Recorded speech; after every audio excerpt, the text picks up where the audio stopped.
This is our first episode of the ProgCast podcast, where we'll be taking a in-depth look at a lot of high-end PvE topics.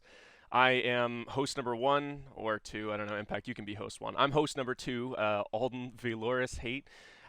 Just a little bit of background. I started in vanilla as a resto druid. I started raiding for really the first time in Wrath of the Lich King. I changed to DPS very briefly in Dragon Soul before becoming just a career tank at the start of MoP, and that's basically where I've been since then. My first real raiding tier was in Divinity during essentially Blackrock Foundry and Highmaul.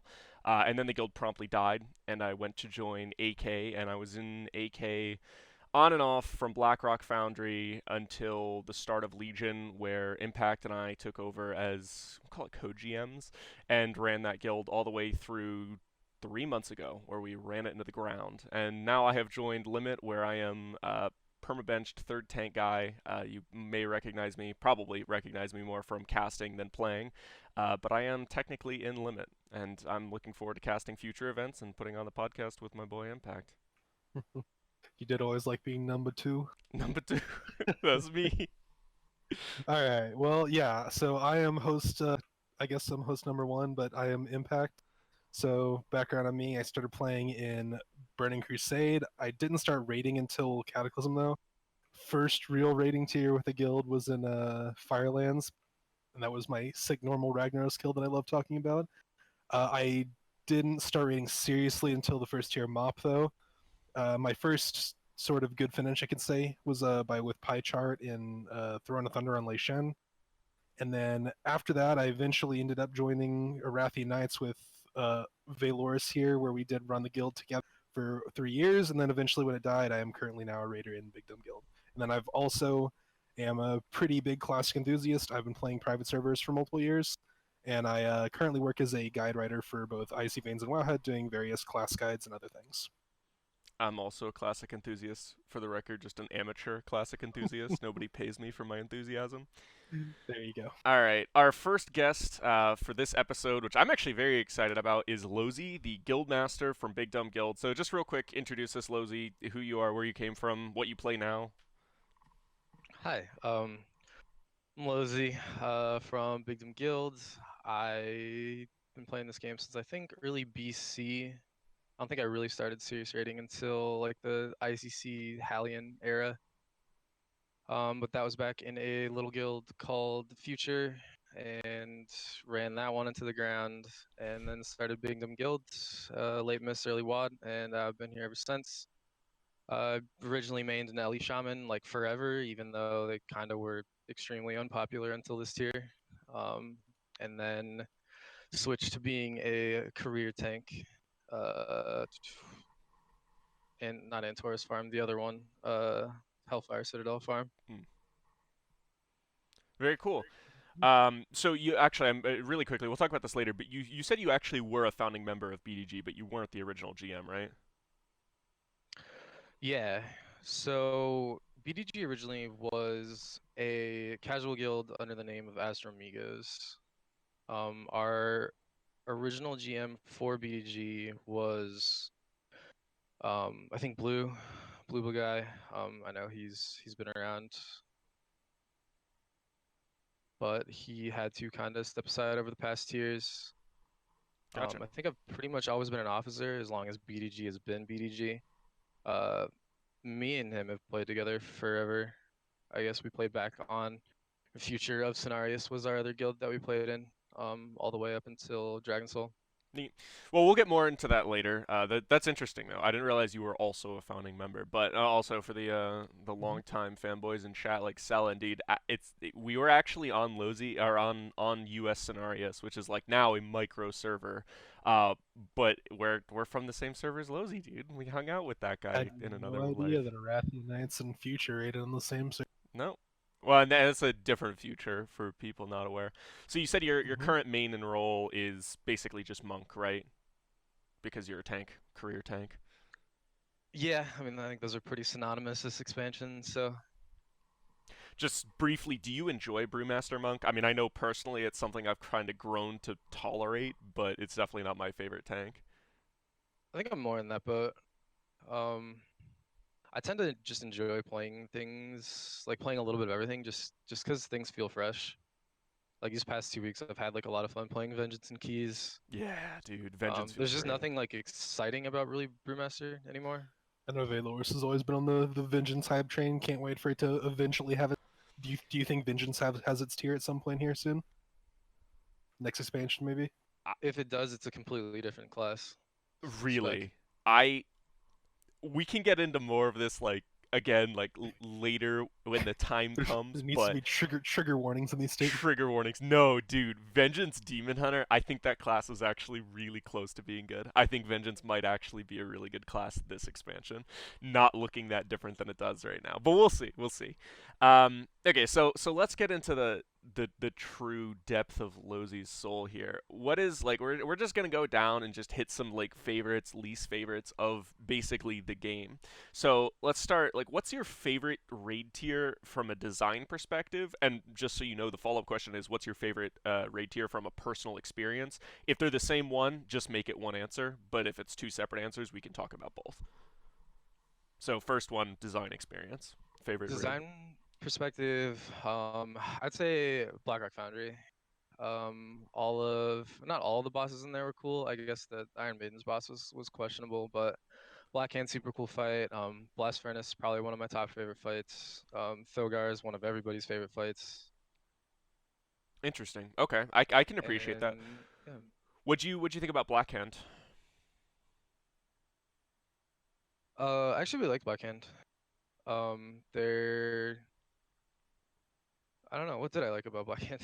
Well, I'm curious. Phase one was like kind of weird, but I don't know, the entire phase or the entire fight felt like it moved like very quickly. Everything progressed smoothly. I guess I wasn't a melee because you had to sit like all your melee on that fight, right? But Yeah. No, I mean, I don't know, I felt like I had a pretty good time everywhere. yeah, Like the lava. that's. Go ahead. Sorry. No, that was it. No, yeah. No, But it's an interesting fight. It's interesting looking. Sorry, Impact. Say what you're gonna say. yeah, no, I've always heard that that's a very cool encounter from a design perspective. It's a Black Hand thematically is definitely one of the cooler fights we've had. Yeah, I think one of the interesting things, like, is kind of you go through every tier and they kind of all have like a weird history footnote, and I think like Aspect of the Fox is probably one of the weird history footnotes of BlackRock Foundry and Blackhand in general, because obviously that was an ability given to hunters at the start of WoD, one of the few abilities actually like put into the game during a pretty big ability pruning period, and it basically made it so everybody nearby you could move while casting for 8 seconds, and the first phase of that fight is super movement intensive, and so you basically end up running around in a huge circle around the room and totally relying on Aspect of the Fox, and it was so critical on that fight and so broken it actually got removed right after. So the first time that that ability ever got featured, it was totally make or break. You needed 2 or 3 hunters to make that phase 1 work on early gear checks for it, and then it was just gone forever, which is just the stuff like that kind of tickles me, but it's neat. Okay, so let's move on to a favorite raid from personal experience, and it doesn't necessarily have to be with BDG or at a high level at all. Just some tier that you enjoyed. You could have been like in preschool or something and just enjoyed it because you had no worries in life. I think it probably would be one of these more recent tiers. I definitely enjoy raiding from like the competitive aspect. Hmm. Obviously, I mean, I'm sure we'll get into this more later. Like we don't raid cutting edge like super hardcore after the first 12 hours. But I think Tomb was like our first like real day raid, and I think that was a lot of fun there. And Uh, and like good finishes in like Old Year and Battle. I think I had like a pretty decent time in both those tiers. I'd maybe say Old Year. Old dear, interesting. interesting, yeah. No, I'd say I do remember watching you guys live in Tomb, and I remember watching Cherry stream as you guys were like one of the first guilds on because you I think you were actually like the only guild day rating at the time that was also streaming, which was super interesting because like we hadn't really gotten the chance to see a day rating guild that streamed before. I feel like, and it was very cool watching you guys on was it Mistress? It was Mistress of the Sisters or Mistress of the Sisters or whatever. Yeah, It's probably Sisters of the Moon Sisters. Sister of the We Moon. didn't or Mistress we didn't do Sassy. Misters. We went to Desolate Host and did like the slightly pointless 3 tank thing, and then killed that. But And then 3 tanking became the thing that everybody did. Old dear. Yeah, that's an interesting choice. Didn't you guys stream in Nighthold during the day? I remember watching Cherry during the day on that. I feel like I might be making that Cherry up. was in Alacrity. Oh, right. I completely forgot that Alacrity existed. Yeah, true. Okay, you're right. All right. Okay, so moving on. Yeah. Let's currently in BFA right now. You log in. What's your favorite class and spec to play? In Raid, in Mythic Plus, just something you have the most fun actually playing. Brewmaster. I That's think why he currently plays it so much. it's yeah, exactly. You know, it's why we had to grind to 60. It's why we had to grind to Revered to get the steep punch card now. I would still say Vengeance, like we talked about before. And again, I think that answer changes like wildly week to week. Um, Yeah. I I don't guess know. There's just some weeks where like I really want to play DK. I rarely ever really want to play Brewmaster, but that's because I do enough of the week anyway, right? I'm curious. Do you think so? Like changing week to week, where it's like, oh, I want to play different things. Do you think if you were a DPS that would be different, or would that be the same thing where you'd always want to play new stuff week to week? I don't know. Fair It'd enough. probably be Yeah. the same, to be honest, because I feel like I get bored with like a lot of stuff real fast, you know? Like whenever you kind of start doing one thing, you just do it a whole bunch, get burned out, move on, rinse and repeat. Yeah, for sure, for sure. Whether it's games, whether it's, dude, I don't know, girlfriends. Dude gets burned out of doing his girlfriend. Well, both Loris and I True. are married, so I don't know if we can speak the Uh, same thing about. Oh, you don't have a girlfriend too, Impact? Oh yeah, It's no, awkward. I get burned out constantly. And I can't make that joke at all, dude. Reese is gonna clip it and send it to my wife, and I'm just gonna end up butchered.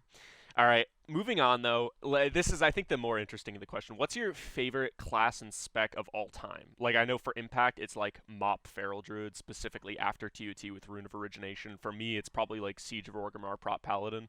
What about you? What's the spec and class that is just like, that was it? I don't know, man. I don't even think I have an answer. Really? I've never like really been tied to like a spec. I guess I was tied to Ellie Shaman for like a while, but I don't know if that was ever like super, super like, oh my God, this is the most fun I've ever had playing video games. Because he like even from a tanking perspective, like in Legion, man, Blood DK was so fun. Like I thoroughly enjoyed Blood DK in Legion, and like and I remember during Antorus farm playing Blood DK was like the highlight of farm for me, and like doing Mythic Plus with it, doing Legion or like raids with it, especially when we get into like speed clears and stuff. Like that was super fun. Yeah. No, I'm kind of surprised. I mean, you said you started tanking in HFC, so you tanked for all of Legion and none of the classes. That's interesting. Like I totally respect it. I mean, for clarification, when he talked like just a little bit last night with Lozy, I was asking these questions like, "Oh, do you hate the game right now, or are we gonna have to like be skirting around the fact that like you just want to sit here and just like bash World of Warcraft?" Like, and he's just like, "I just like playing the game, man." Dude just doesn't have like I totally respect it because I get the same thing. There are points where I'm like Yeah, okay no, I playing mean, Brewmaster. I love hopping around too, but it's interesting. Your true dedication to like I'm gonna call it agnostic World of Warcraft playing. Just like sitting down and just this is happening. It's I neither think good nor bad. Lozy definitely pointed it out last night, but I think it's a very important perspective to have if especially if you're a GM of a guild, is right. You cannot be the source of toxicity. You can't. I mean, we saw this happen in AK all the time, right? It's like when we're constantly bashing the game and making jokes about it, and making like constantly saying, "Oh, how bad the game is. Maybe we should quit." Whatever. I mean, the members start believing it, and they start reflecting it back at you, right? And eventually, that just leads to the guild dying. Yeah, leads to people quitting. Yeah, I mean absolutely because I obviously I was complaining about the game and not being happy about it, but I was also logging in and doing world quests on 6 characters a day and making sure that I got absolutely everything done that I could be in the game to help the guild next tier. And at the same time, I'm making jokes about how bad the game sucks, and then it's like you notice, like, oh yeah, there are people making those same jokes because I am, but they're also just not logging onto the game and doing anything. Like they definitely, people soak it up. So I respect it. You're a better man than I am, dude. I just want to talk about how bad world quests are all day. And obviously we've got to talk about this at some point, so let's do it now. Did you play vanilla, and are you gonna play classic? And how hard, I No, guess. dude. I couldn't care less about Classic. I guess I think I bought my first WoW right before like Burning Crusade. I wasn't like good enough to do anything really, other than level to like I don't know 6. But yeah, that hype for vanilla just really isn't there for me. For I guess for reference, Is how old are you right now again? I I don't how old am I, man? I'm 28. Okay, all right. So I'm you old enough to stop counting. you were in like your like 12. I guess like somewhere between 10 and 12 at the time that like vanilla was sort of a thing, right? Or I guess probably like 12 or 13 going into Burning Crusade. Yeah, I don't know. That nostalgia factor is like really not there for me. Hmm. Um, it just looks like a lot of grinding I don't want to do. I can You already respect it. the grinding already exists on live. Don't want to do another game with it.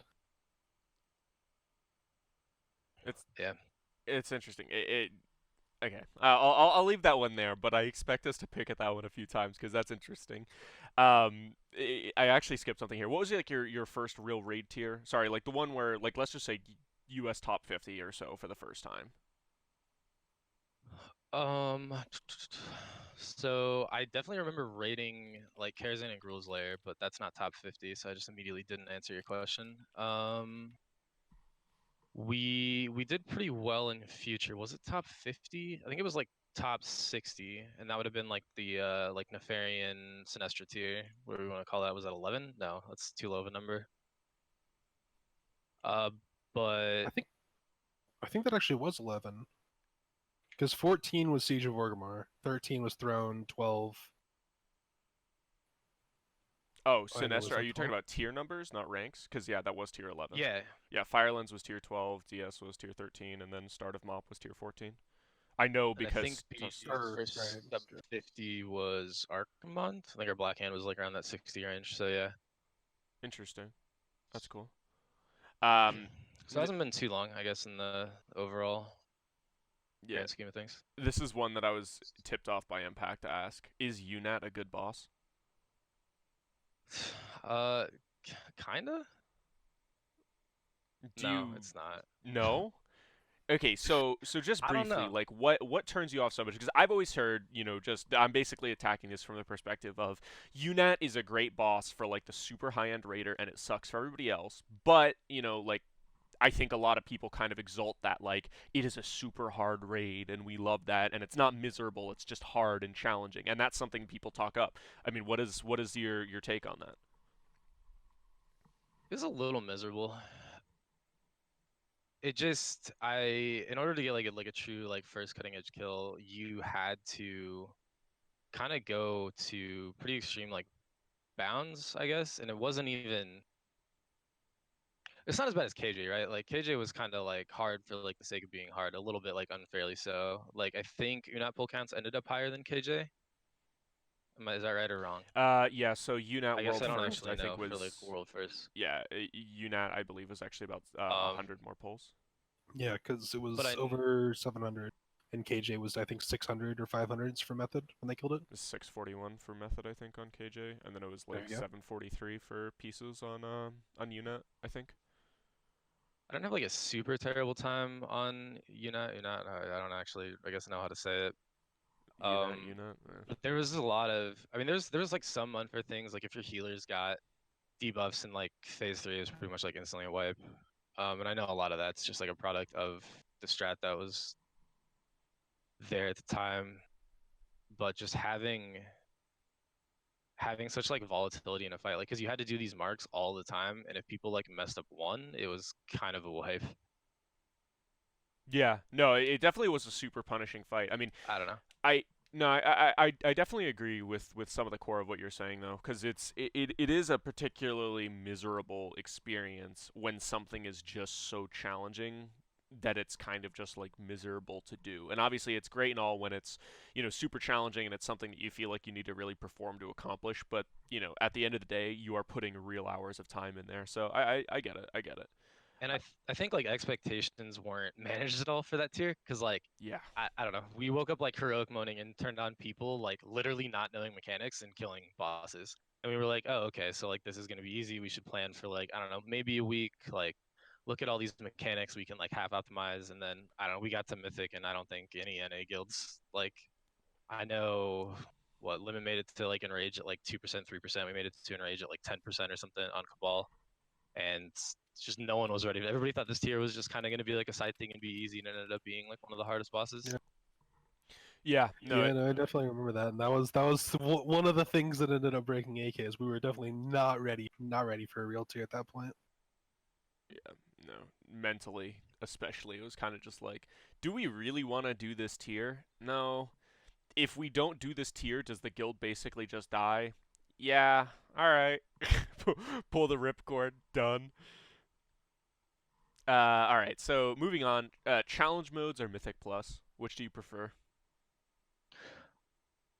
I prefer Mythic Plus. I guess I never was really that big into challenge modes though, so it's just pretty much Mythic Plus or Mythic Plus for me. Yeah, that's fair. I know And there Yeah, are a lot of no, people that like challenge modes that like the speedrunning thing. I think in terms of speedrunning versus like pushing high keys, I tend to lean more to the side of like pushing. I don't know, just always had like a lot more fun with that. yeah, no, I'm fair, actually fair. with you. I'd prefer to push keys than go for time. But Impact challenge modes or Mythic Plus? Well, it's like I love challenge modes. I was huge into them in I don't think I ever did them really in WoD as much, but I was hugely into them in MoP and like did them a ton. Sold them for gold only. Uh, got top times, pushing speed kills and stuff. But I as a system, I would still say Mythic Plus is more beneficial to the game and better. But I do like. I mean, challenge modes always have a special place in my heart. And I wish there were just more challenge modes. Like I don't think the systems could not like. I think the systems could very easily coexist, and I'm sad that they don't because I think challenge modes were a very very cool thing. Well, it's kind of interesting because they essentially do exist, right? I mean, But they the don't though. So like well, the hear me out. Let me finish the thought. okay The yeah the MDI is essentially challenge modes, right? Because it's a set difficulty of the dungeon where you're allowed to have whatever specific gear you want, but it's essentially all. I mean, it is all scaled to the same item level and all of yeah that. So it's literally like challenge modes. The systems do exist. It's just that one of them, like, I mean, nobody does time trials just for the sake of doing CMs like they previously did. So it is interesting to see that there is essentially that implementation despite not actually having it. Yeah, like so. I mean, I don't know. I feel like they were very easily on live could just be a thing where it's like you have the mythic board version and then you can go to the challenge mode version, which is like maybe it's literally just a +10 of that dungeon. Your gear is scaled to a certain level and your time gets put on, and that's it. And that'd be so cool. All You right, have a ton of fun with that. let's Lozy, I feel like you're actually not going to have a great answer for this, but I know that I would have a great answer, so this is why I want to ask it. What's your like worst case of like class jealousy, where you're just like maining a class and then you had to watch somebody else do some really cool shit while you just sucked chode and had a bitch job, or your class was just miserable? Although you're an Ellie shaman, so you've had a lot of periods where you got to watch mages be good. Uh, man, yeah, I don't think I'm gonna have a good answer for this. What did I not like on Ellie? For a while there, you couldn't move and literally do anything, so that was not a great time. It's always it's. Um, I sorry, I don't mean it. I remember it's always feels so weird because like it feels like they've gone back and forth a ton of times. You know, I remember there was one point in which destruction could like actually just cast incinerate while moving. That was just like a baseline thing, and I think it was especially in like what was it, MoP or WoD that it was they a were mop, I think. They yeah, it was did it to MoP. like everyone, right? Just everyone could cast while moving. It was like everyone had so many mobility things. And I mean, it felt really good to play, but they were just not about it with class design. Well, it does like drop the skill cap and rating I think a decent bit when ranged aren't having to like plan out their movement. That's like a huge Yeah, part of what makes a good ranged DPS is getting as far as you can with as much DPS on the way, and that I think is something that's pretty important, but it definitely does like feel good. I have to imagine just being able to like run halfway across the room and spam lightning bolt the whole time because lightning bolt can be cast while moving or incinerate or whatever. Um, let's move on. Let's see. I'm gonna ask you this, knowing the question already, or knowing the answer already. Is rating your favorite in-game activity? Just like bar everything else. Oh yeah, absolutely. Is it, outside of rating, what is the next best thing to you? Uh, Mythic Plus, I guess. Just more PvE content. Just barely. Do you ever do PvP at all or no? No, not really. Um, it's something that I've like dabbled into like here and there. I don't know, don't have fun. That's fair. All Maybe right. that's like from a lack of understanding or let's move out of the little introduction period. We're gonna look at really quickly before we dive into the guild management topics, we'll call it. We're gonna look at the raid tier lists that we all set up. Now these are only tiers that we actually participated in, which is why I have one more than both of them, is just because they happen to skip random raids throughout it. But I do want to just talk about this briefly because I always think it's important to have like sort of a background for what people think about the game in general.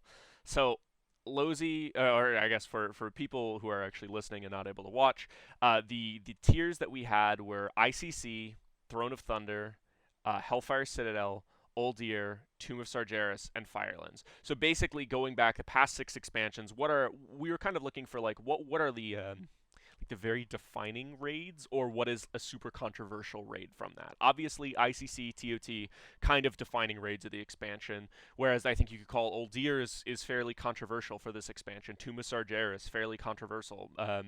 Firelands, even. Some people really just don't like it. So let's start with Lozy's ranking. You went ICC as the best raid out of these, and then HFC, Uldir, Tomb of Sargeras, Firelands. I've got to ask, like, Tomb of Sargeras, like, I'm totally with you in all of that. Like, ICC, great raid, totally reasonable to put near the top. HFC, great raid, totally reasonable again. Uldir, that's fine. TOS, sort of miserable, sure. Firelands last, though, not over any of that. I think that's interesting. Well, what about, like, the Firelands experience turned you off so much? I think that had to do more with like my personal experience in Firelands. That was sort of like the decline of my old guild. So I think it's kind of like where we started bleeding people out. We lost 2 of our stabs to, I think one to Blood Legion and one to like Midwinter back in the day. But I don't even like going back to these bosses. There's none of these bosses like really stand out to me. Like Ragnaros wasn't that fun of a fight. Uh, Major Dormo, nothing there. Balrog, nothing there. I guess the Elisrazor like flying stuff was like kind of cool, Hmm.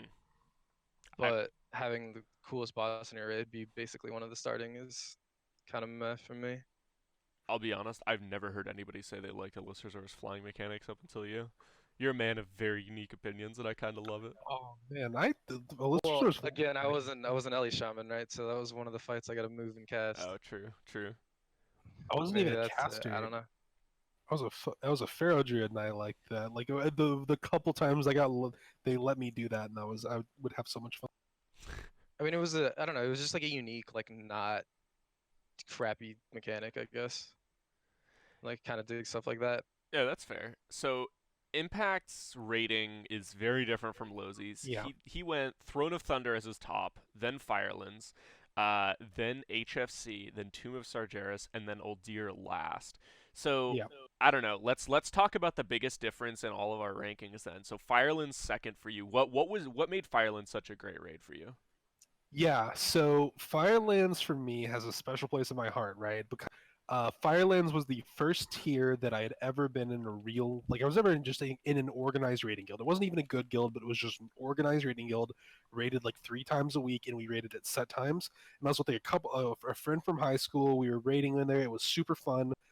And I remember, like, still to this day, one of the kills I am most proud of all time is our normal 25-man Ragnaros kill the day before it got nerfed during that tier. And I was so proud of that. Like, I would just join Pugs just to link that achievement and, like, flex a little bit. And it, like, felt very good. But I also remember Feral Druid felt specifically cool because they had the staff and the embers that tier that made you the flaming cat, the like gave you the flaming cat model, and that was like the first time they'd ever added something for like the feral druid cat model, besides just being a cat, and it felt very cool to finally like have something to use there, and so definitely enjoyed that. So Also, I think Ragnaros was an exceptionally good fight. I really enjoyed it. so Impact liked Firelands because of cosmetics then? I have to say also, I was like I was just starting to get like sort of okay at feral at the time, and so I really like if you think back to the bosses that tier, there were like what at least like 3 bosses that were literally just like almost patchwork for in terms of you just did like damage and that was it, and so I really liked that about it at the time. That's fair. Honestly, you know what you like. Okay, so my order actually lines up decently well with you guys. I did ICC at the top, just like Lozy. Agree there. And then I put Throne of Thunder, which is pretty similar to Impact. He would put ICC top, but he didn't rate it. So Yeah. basically the same as you guys there. And then HFC third, which is pretty common. And then Old Deer, and then Two Mr. Jarris, and then Firelands, which I think is the same. I don't know if anything is super unique there. It's really Firelands as the outlier in how we feel about all those raids. Yeah. So actually, I wanted to put both of you guys ranked Old Deer above Chuma Surgeris, and like I put Tuma Surgeris above Old Deer because I think Tuma Surgeris was, even though it was long and grueling, I think it was still a very, very good raid.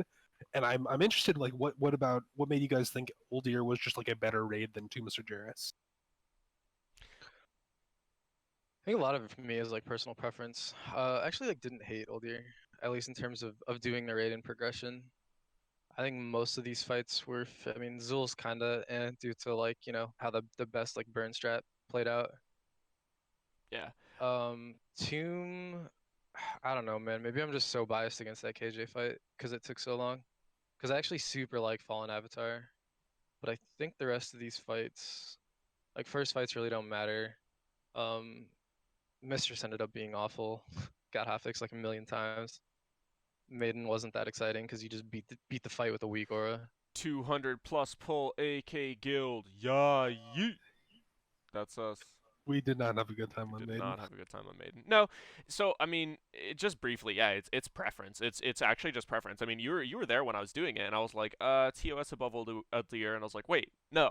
I had much less fun in TOS. I had to re-roll a tank midway through progress for TOS because doing it as a prop paladin was much worse than doing it as a bear druid. Like that sucked. TOS was a good raid. I really like Dark Avatar. I'll talk praises about that fight all day. I actually don't mind KJ as a fight, but I think texturally, I like the fights in Uldir a lot. Actually, I think Uldir is one of their best designed raids. To be honest, I think that the game kind of sucked when it came out, which is a huge reason why it's knocked down. But like Vectis is Yeah. actually like a good fight. I mean, fuck it, dude. Mother is actually kind of a good fight. Zekfaz is actually a good fight. Talok, whatever, but like Zekfaz, Vectis, all good fights. I think Fetid is actually a really good fight. Uldir had a lot of really well designed bosses. It just kind of came out at a bad period, and I appreciate it.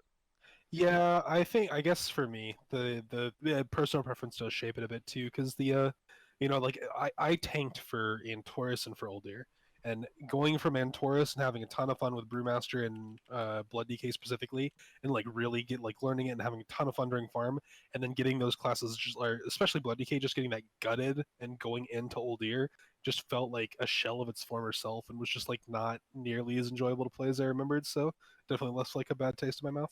Yeah, I mean, so the actual like tanking experience has been like that before, and so it didn't feel nearly as jarring to me. Like it felt like the start of WoD tanking a little bit. So it's just that's that, you know. I don't know. Well, transitioning from talking about older though, so we do have like I think one more question for Lozy before we get into some more general. Uh, your least favorite raid of all time, or least favorite boss of all time? Sorry, you told us last night the answer, and is it still the same thing? Um, yeah, because I pretty much just went to bed. I didn't really think about it. So I said Gahoon on the stipulation. I don't know. It's too early. Uh, that it was just awful to farm. I think it was a really cool fight to prog, right? Like you had everybody had like their own individual task. Like everybody kind of operated like autonomously, in terms of like the orb thing. But then as soon as it came to farm, like it wasn't like plug and play. Like basically people had to learn like an entirely new fight. And to go along with that, it was still like just a super volatile fight. Like if you messed up one soak, like you were dead. Yeah, I Yeah. But again, I think like to prog that fight was like super cool. And then, had like a nice little like burn phase at the end too to get your blood pumping. Yeah, I didn't hate Goon in general, but yeah, I think that probably goes down as being one of the worst bosses to farm. Like, the interesting thing about it too is like I don't think you can really hate like 150 pull boss all that much, right? Or 130 or whatever you end up doing on it. Like certainly somewhere less than 200. You know, you don't like for an end boss, you're really just not spending long enough on it to grow like that deep hatred for every single mechanic on the boss, or I feel like you shouldn't be. So like on progress, none of that really ground me too hard. I mean, playing it with like bad players kind of sucks because, you know, they're inconsistent and there's a lot of problems that crop up with inconsistency on a boss like that, but that's really true of any end boss. I think the thing that got my go, yeah, is like you said, is just the farm, dude. This was the most miserable boss to farm, having to come up with new assignments every week. It reminded me a little bit of so we did a second clear in Antorus. It was like the first time that we actually did like a second full clear, and we were doing it for mounts and just for fun. And Impact actually just leveled up a second brewmaster called I Tank Argus and only tanked Argus on it because he and some another brewmaster were tanking Argus, and that's just what we wanted to do so we didn't have to change strategy. Like I thought about doing something like that just so you're not having to throw up another tank up top, since a brewmaster being able to transcend up is so nice. Obviously less of an issue after the hot fixes, but like those came in, the hot fixes about being able to run came start of December, right? That sucked. Yeah. I don't remember. I think the real play there was to just honestly like not do it. Like the gear wasn't that good. The tier defining trinket, no one cared about. Yeah, and I just I think know there that's were some guilds that were just like, hey, we're doing 6 to 7. Like it's just not. I don't Oh know. yeah, no, I It probably remember. wasn't worth it in terms of time invested to gear. There was like a couple weapons I think people wanted off that, but I mean that was about it. You could have done without everything Yeah. else. No, I remember hearing that a method for like method splits going into BOD was basically they just did a ton of 607 clears and they never did Cahoon at all, which I can totally get. yeah. I think definitely one of the I feel like one of the more annoying parts too was like you were basically almost locked into how fast the fight was going to be, right? Like there wasn't a ton you could do with speeding it, which definitely was not the coolest thing. Yeah, no, having fights that don't speed up drastically or punish you for speeding up tend to kind of just suck on farm. And there's, yeah, like you said, there's nothing you can do. You need a certain amount of balls to go in, and that just takes a certain amount of time. And no matter how much gear you have, like if you go in, your kill time will be faster because you do 20 to 0 faster. But like, well, I guess actually at this point you could do it in one console phase, but that wasn't super realistic at the time. Also, somebody bringing up in chat that like the comp requirements in Old Deer were super brutal, and that's definitely like an unmitigated disaster for that boss, and for Goon really for Warlocks and for every boss in that instance as a whole. Yeah, having the class requirements was absolutely brutal and super garbage, but like I said, that's kind of something I'm taking aside in my evaluation, but it's totally reasonable to hate the instance because of it. I mean, I know that's like one of the instances that made Hyper just like recalculate his life path, and he's now playing like, you know, mage or something like that, partially as a result of that old year experience where you just can't play that class in the last phase. Like, you can't play Yeah. DK. It's just not a good class. Like, just play something else, play something good. No, this tier especially, it was like Zakul and Gahoon both being so ridiculously anti melee was just so shitty. It was just awful, Yeah. right? And it was uh, definitely very unfortunate. Because I remember especially in AK, like as you said, we had like a lot of our best players were melee. Like we had really good melee, and we just couldn't bring them in, and it was just really unfortunate. Yeah. No, Were they absolutely not agree with that. warriors? They weren't I think warriors. warriors were okay on Gahoon. No, Warriors we were didn't okay. have We had warriors. we had I enhancement think shamans. We had rogues. We I'm had. just trying to think.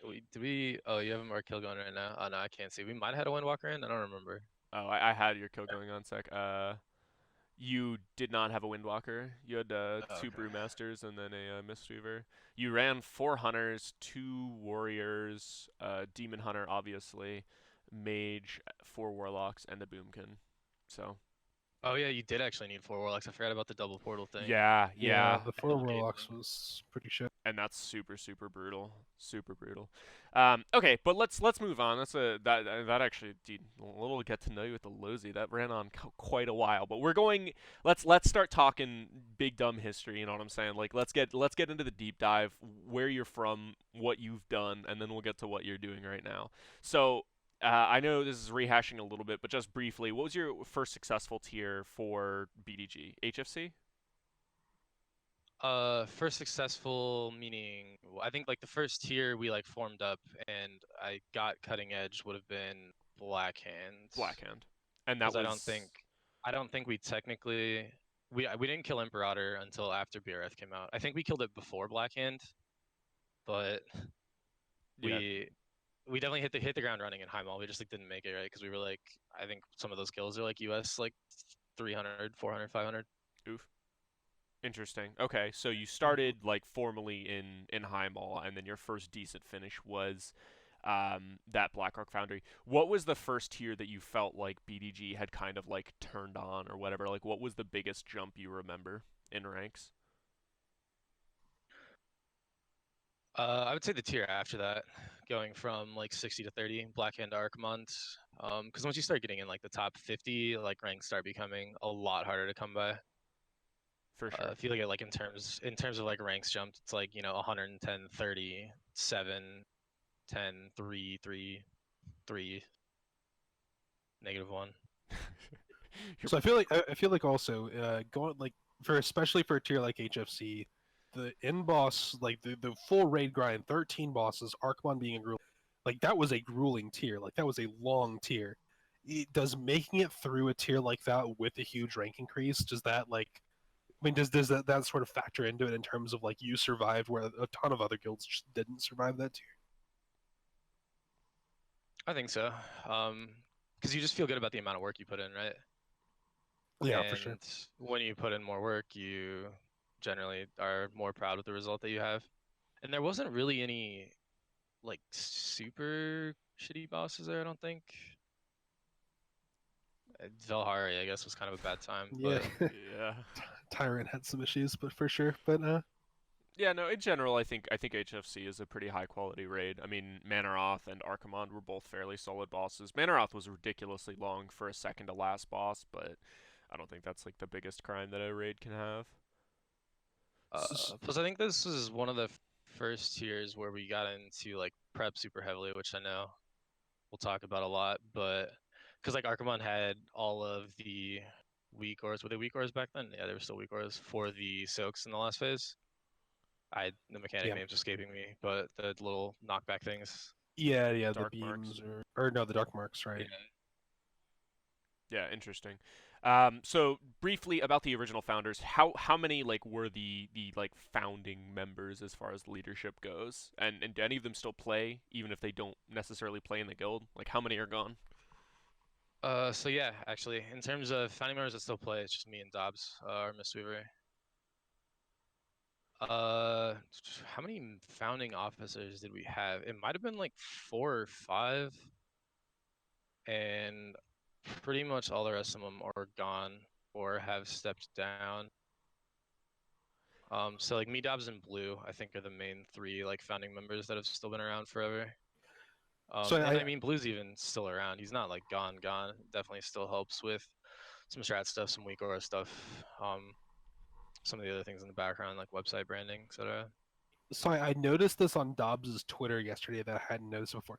On Dobbs's Twitter, it says that he is the creator of Big Dumb. I've heard that he's the one who came up with the name, right? Or is that like he was actually what like the creator? I think he was GM like pre Blue, like before Big Dumb Guild was Big Dumb Guild. I think he gave it over to Blue, at some point. Interesting. And he also, yeah, he did come up with the name. I think we were just not we, him and that the whole original group, just sitting around in Discord and had a couple beers, and at some point somebody was like, "Man," or he was like, "Man, I hate this Big Dumb Guild," And there it is. and then that rebrand happened. So that's cool. I did want to ask this because I love to make this tangent. So of the players, like the officers who have stepped down, most of them have been for what, careers or other games, or like what's the general reason for stopping WoW? Well, not all of them have stepped down and quit the game. I think like pretty early on, we had people just step down. That was like, "Hey, like I'm too busy to like commit to doing stuff outside of like raid, essentially." Especially back in like WoD when literally all you had to do was log on and raid. Yeah. But like more recently, obviously this year we had 2 officers step away, and that was just to realize stuff. One of them didn't really want to play the game anymore; just kind of wanted to do other things because BFA is not that fun for everyone. Yeah. And the other one was, yeah, due to like just getting a really sick job opportunity. Yeah, no, So the reason why I ask is because I know in my experience, a lot of the people who are actually Rip Bubba, a lot of the people who I've seen quit from raiding in general, like who are operating as officers or guild masters at the sort of top end, tend to be successful people. And I know, a lot of times people have this sort of like expectation that it's like, oh, BDG, that's like whatever, US third, you guys have a bunch of no lifers, and I'm sure you have your share of no lifers in your guild. But at the end of the day, the officers tend to be fairly effective people who are often like professionals who are going out and having successful careers alongside it, and usually that's the thing that kills it, and it's not just like, the game sucks. I don't know. It always comes up that people expect people to be, just like greasy neckbeards with ponytails. I know nothing about this, but greasy neckbeards with ponytails, and a lot of times it's like they're just like professional people who are very effective. They're good at organizing. They're good at leading people, and that's why they're running guilds. And it's not, just 16 hours a day. There's a lot more that goes into it. So that said, let's go into what goes into making a great guild. What? Let's just put it simply. Like, what was the thing that made you guys want to start pushing more? You said HFC was the first tier where you got into prep. Like, what was that conversation like? Was that incidental? Was there one person who just took the reins for it? no, I think it's definitely been more of a team effort. Uh, but I guess I don't know. I don't like super remember how those conversations went at this point. I think we had originally like formed this guild, and I think let me check our like WoW prog and see if we have all that stuff sticky there. Yeah, it was kind of like what you were saying, like we all had careers as young adults. I mean, at the time that we formed this, I was like fresh out of college, had my first big boy job. We just wanted to like we knew we could do well playing the game and still raid on this lighter schedule. I think then it was 12 hours. And we knew that like part of this to save time was prep because prep stuff you can do outside of those hours. Yeah, of course. And So so, go ahead. so trade like that decision, right, to become just like decide you want to get better. Do you feel like then it was like a more natural, just like, oh, we all just decided we want to improve and it's just a natural thing that happens, or do you feel like it was a more of a forced active decision of like, we are going to get better, here's how we're going to do it? Was it I think like it was more of a natural decision okay? for us, especially like Blue and I, because we did like more of the raid stuff, and that's just kind of how we're wired as people. Would you It's, would you say I that mean, we. there? Go ahead. Sorry. Oh, I was just gonna say, like, like definitely when we started, like we were US 200 players, like for sure. So it definitely felt like a lot more slow, a lot more natural. It wasn't like we were trying to jump from like 200 to 3 in one tier. Yeah, for sure. Interesting. So let's talk a little bit how about the guild is structured, and so it sounds like you referenced like founding officers at the start. Is it fair to say that BDG has more of, I don't want to say strict hierarchy, but like it is set up as a hierarchy? Like you have your officers, they each have their own roles, and then you have your members, or is it a little bit more loose than that? I think it's a little bit more loose than that. Obviously there is some sort of structure to it. Some sort of structure is important, right? Like, if even if we took an officer vote and like we're 3-3, like somebody's got to make that decision, and it's probably GM. But we tend to like we pull our raiders about a lot of stuff. Like if we're gonna have any huge like major policy changes or like raid times, raid days, we like to get feedback from everybody rather than just like make decisions and tell people to deal with it. Yeah, I mean that even seems. in even in terms of officers, like normally it's just like majority rules votes on stuff. So you literally like go aside and you vote. What does the voting process look like? I mean, you like straw poll your officers, or is it like a public voting thing, or how does that work? Because Impact and I almost always ran with essentially two or three officers at most, so it was essentially just a discussion, and then we'd poll whoever we wanted to, and then make the decision. We didn't necessarily vote, so I'm curious how that actually works inside I, your guild. I think it kind of depends. Like votes don't happen too much. Most of the time as officers we come to unanimous decisions about things. But yeah, sometimes it's a straw poll, sometimes it's like Google Forms has been like pretty powerful. I don't know how long that's been around, but we've probably only been using it for like 2 or 3 years. So you'll just make a big form and send it out to your members and just like see what the Just general just like ping consensus people, is. yeah. Interesting. Interesting. Hmm. Let's get into the numbers then. Like literally, how many officers do you have that have like a formal role, formal rank within the guild? We currently have 6 active and like I guess 3 inactive Interesting. So officers that have like recently quit that we don't really demote. They tend to come in every now and then and offer their guidance, but I wouldn't say they have a super active role. okay, so amongst those officers, like, do you have like your designated like HR guy, the person who tends to like handle players when you need somebody kicked? It's that guy. I mean, I know you're kind of the PTR guy. Like, are there these specific roles where you know, like, this is the officer who handles these things? Or is it kind of just like we're all the officers and we all go out of our way to contribute in whatever ways? So I think it's like a little of both. Like we definitely have roles and like things that we're good at. Like I've done more like PTR spreadsheet stuff. Like we definitely like Comfy is like our only dude that does recruitment. I'm just using names, not that most people know who they are. And we definitely have like an officer that's like super good at logs and like does player improvement. In terms of kicks, we actually kind of take turns doing that, and we sort of use it as like a kind of like a little like hazing thing. Like, oh, you're the new guy, like you gotta cut someone. Jesus. That's brutal. That's interesting. Oh yeah. So, you know, Um, so I would say like there are rules, but there's a lot of crossover. And at the end of the day, like if we know that something needs to be done, like somebody's probably just gonna pick it up. Yeah, for sure. I remember as Valoris mentioned, the majority of AK was I think just literally him and me doing it, and so I think there were definitely a lot of good things about it just being us two because it was much easier to make decisions and organize people and do stuff when a lot less people needed to be consulted. But at the same time, I know we had multiple conversations at different points about like, would it be better if we just had more people to bounce ideas off of? And we always err on the side of we'll just leave them as raiders and just bounce ideas off the people we feel like we need to bounce ideas off of. And then, of course, we can always just, we don't necessarily need to make them an officer because we valued input from raiders. And so it wasn't like we just, didn't care about them because they weren't officers. Because we, very clearly had sort of the controlling role at that point. And we just, like, didn't care enough to make officer a formal rank. Do you think there's any, like, the question I'm getting at is, do you think there's any, like, downside with having, like, 6 officers or having this, like, huge officer corps? I don't really think so. I mean, so generally speaking, you want people as officers that are actually gonna do officer things. So like if you're just promoting people to like get to a certain number, then I don't think that's right. But if people are constantly giving you their insights, if they're basically doing officer stuff, I mean, I guess you might as well make their role formal. yeah, that's fair. So I am But there are plenty of people who do lead and who do take like officer duties without officer role either because they don't want it or there's like already enough or they're just helping out. So like those people certainly do exist and like there's nothing wrong with doing that for so sure.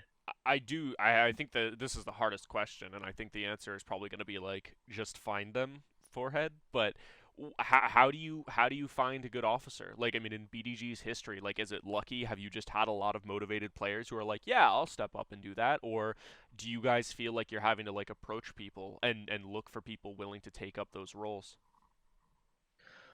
We've definitely gotten lucky in the past for part of it. I think a lot of it is you just kind of have to approach people in conversations and you have to groom people like especially when you like lose officers and you're trying to replace people, right? Like no one's gonna one-to-one fill the shoes of the guy that left. It's kind of a thing where even with raiders, right? Like there's sometimes people you recruit who like I don't know are only playing at we'll say like 80 or 85% of their potential, and you kind of gotta groom them up to 100. It's the same thing with officers.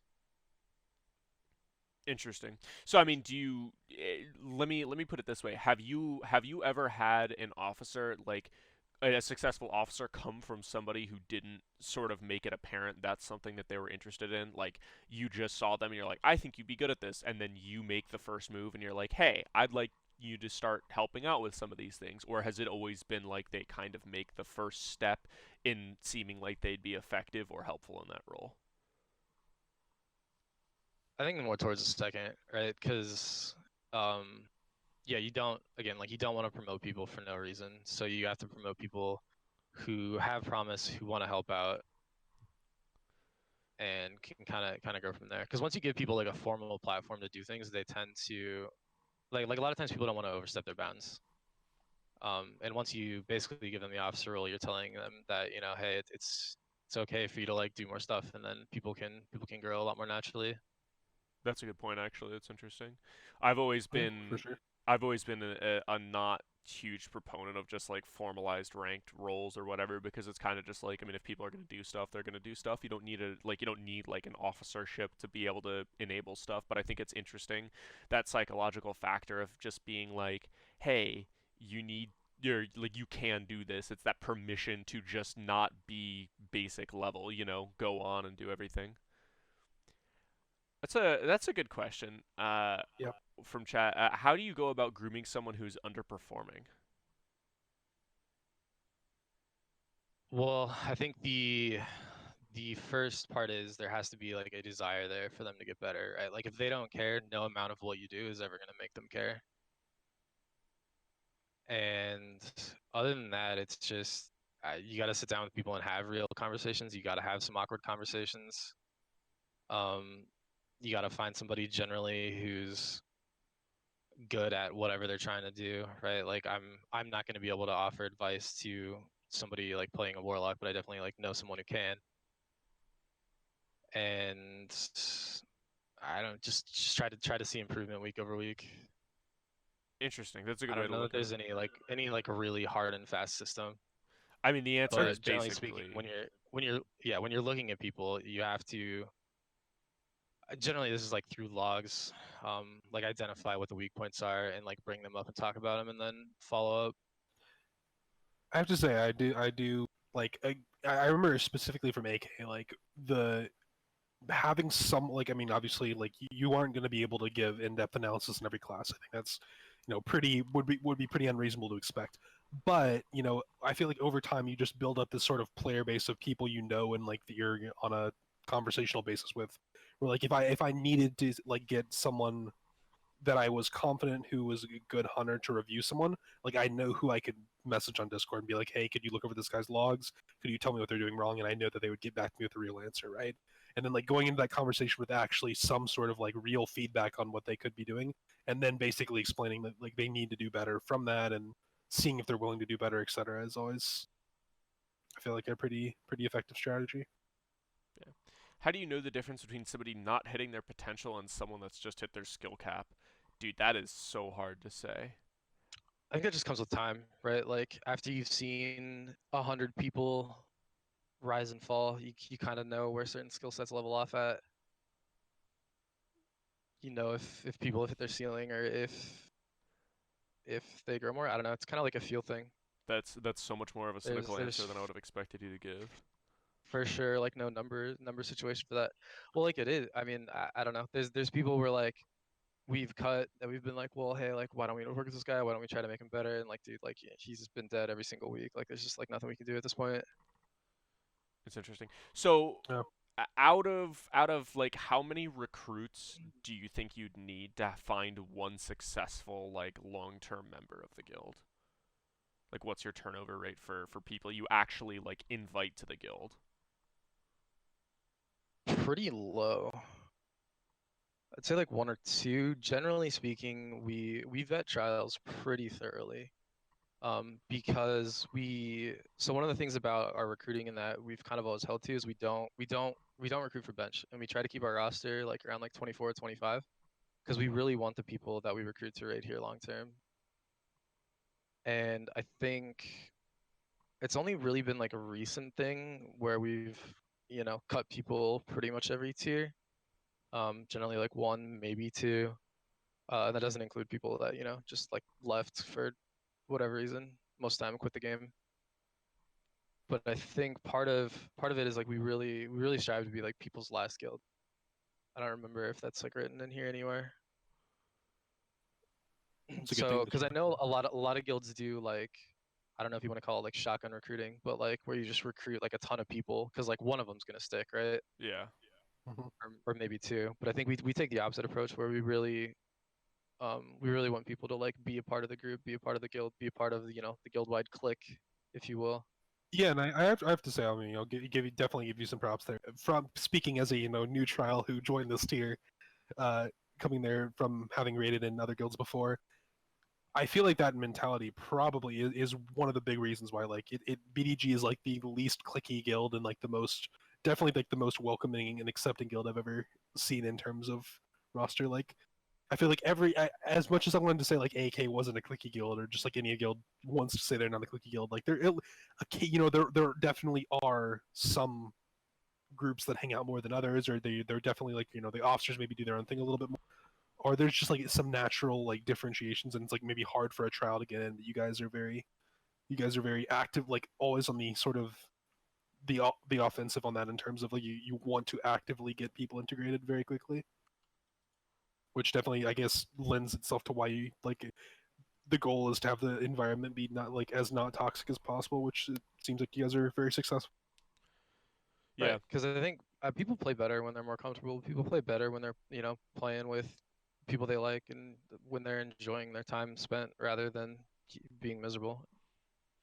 And part of that has to do with the game too, but For sure. So just a few more questions about I don't know, like your general guild structure, and then we'll get a little bit more into like your application process, like in depth. So just looking at like hours rated, you guys day raid every Tuesday, and then your strict 16 hours from that. we day raid every first Tuesday. Sorry, yeah, every Um, first Tuesday. so it's just Mythic release. And then yeah, 16 hours from that, or yeah, 4x4. We tend to not add too much time. I It ends up being like I think this year we spent like an extra like hour on Queen's Court. Um, we we added Oh, days for JNet for sorry, sure. real quick. I think your laptop Oh, sorry. DC'd from GridFam. What? Or I think your Oh, laptop must have DC'd from Grid. If you look at the stream, mine and Lozy's cameras are frozen. oh yeah. Would you look at that? Okay. Let me. We can keep going because it's a podcast, not a video cast. While I while I figure this out. Um. So yeah, that's interesting. And you guys, I know BDG like long term is kind of notorious for not being big on the actual like overtime, which I think is great. Uh, Now I am curious, and this is something that I think kind of just like is implied, but when you guys look at like loot, if you get a drop that is better for you, but you can trade, you're required to trade that away, right? Absolutely. Yeah. So I think we still kind of have like the master loot mentality because bring back master loot. Bring back Master But Loot. all loot is basically guild loot. It definitely feels a little bad because now instead of just like, oh, this dropped, like we can give it to like this guy and like everybody's excited. Now it's like, hey man, like you gotta trade that 1,000 upgrade to someone else because it's 1,400. I'm curious. Have you like I don't think I've ever heard of a guild, or at least I don't know anyone from any guild who has been like, I wish I'm like really glad Master Loot is gone. You guys need to call back in to Good Friend, by the way. And yeah, no, I've heard rumors allegedly that we're going to see Master Loot coming back next expansion, which is absolutely fantastic. Like I'm super excited at the prospect of that. We'll just have to see whether we actually get lucky and that occurs. Yeah, man, because like I've talked about this a little bit before. I think on your stream actually, but or I think you mentioned it during the Red Bull stream. Master Loot at the very least, like I know they created personal because they wanted to they wanted to get rid of splits a little bit, and then they thought it'd be just a more fair system or something. But man, like personal loot is just the antithesis of what Master Loot was in terms of like with Master or with personal loot now, if you're only doing like 2 to 3 splits at the start of a tier, you just get cucked so much harder than you previously did, right? Because like Master Loot at the very least, like doing 2 splits with Master Loot, doing like half main, half alt, half main, half alt for both raids, was so beneficial and like literally just doubled your gear income, right? But then you start to go up to 3 splits and it's only that 50% increase, and then you keep going, and like the more splits you add, there's more very clear diminishing returns for how much useful gear you're actually getting with each split. So you get to a guild like Limit, they're doing 6 or 7 splits. I mean, it's really good, and they're getting a lot from it. But it is a very clear diminishing return from like the 2 to 3 splits that you'd expect like BDG or so another guild in our like top 10 level to do, right? But personal loot, I feel like has been the opposite effect now, where it's like if you only do 2 to 3 splits, you're just getting cucked in like very few, like very little of the loot ends up being tradable. But if you get to that 6 or 7 split mark where you're only doing like, pure druid leather split or pure plate split or whatever, then you start to get a ton more tradable gear, and there's like almost exponential returns like the more splits you do. Yeah, no, I mean you're absolutely right. Having a certain number of alts enables those personal loot splits in a way that you just didn't have to do with master loot previous. It's very, very depressing. Two last questions about the way your guild is set up. So, where does your sales gold go? Do you split that among members, or does it go to your guild bank? And as a corollary to that, does the guild provide everything related to progress, or do you guys expect players to conjure their own things, but they're effectively paid through those sales? Um, so it's a little bit of everything. We definitely cut our raiders out for splits. I think that's important. People like getting gold. A for game time. And B for like a little bit of tier stuff, a little bit for pleasure, gold, whatever you want to do with it. Pleasure. But we when we cut our we cut out our guild bank too. I think this most recent tier. Just to get into specifics, it was like our guild bank counted as 4 people, Yeah, and then everybody else just got one. that's pretty similar to Yeah. what we were doing. We we tend to provide as much as we can in the guild bank, so we have full pots, full food, cauldrons. We don't have any like runes. I think that's about the only thing people have to show up with on there. Professions are like generally not guild bank funded. Um, but a part of that purpose is just have like deep pockets in the guild bank if we need to pay for or help with specific BOEs, or I know like guild bank funded Jaina progress because everybody had to be a troll overnight. Yeah, we love that one. Yeah. It's See, that interesting. was wild how such a big difference that was. Oh yeah, no, that was so for people who aren't necessarily up to date on the Jaina lore. Essentially, what happened pretty early on in Jaina progress is people realized so there's the debuff that stacks up for the entire fight, which is chilling winds or something like that, that slows you down and deals a dot. And as I said, it slows you down. There is a troll racial that reduces the duration of slows on you by 20%. And so, as a troll, you basically took 2 less ticks, and you were able to get a reset at specific points in the fight that you wouldn't have otherwise done it. So it was like a huge difference to have a bunch of people be troll. It made the intermission a lot more healable. So is a very big deal. So you saw a lot of guilds all of a sudden grow a lot of trolls where they previously had other classes. If I remember the actual math behind it, like so each dot individually did 2k damage per second. And so if everyone in your raid was not a troll, they would end up starting phase 3 with, I think it was 2 more than I'm pretty sure it was, yeah, they would end up starting phase 3 with 2 more stacks than people who were trolls, which means that as a raid, you were taking 80k more damage per second just from the start for the entire phase. Nah, You were always taking 80k more. I think Jezzo's right. It was the first intermission, not the third. Troll made getting off the boat easier, I think. We actually No, it so one was of the things like the they're wall. referencing is we we had this guy who was like when we were talking about all going troll just like wasn't clued in, and he's like, yeah, we all went like troll for like the damage, right?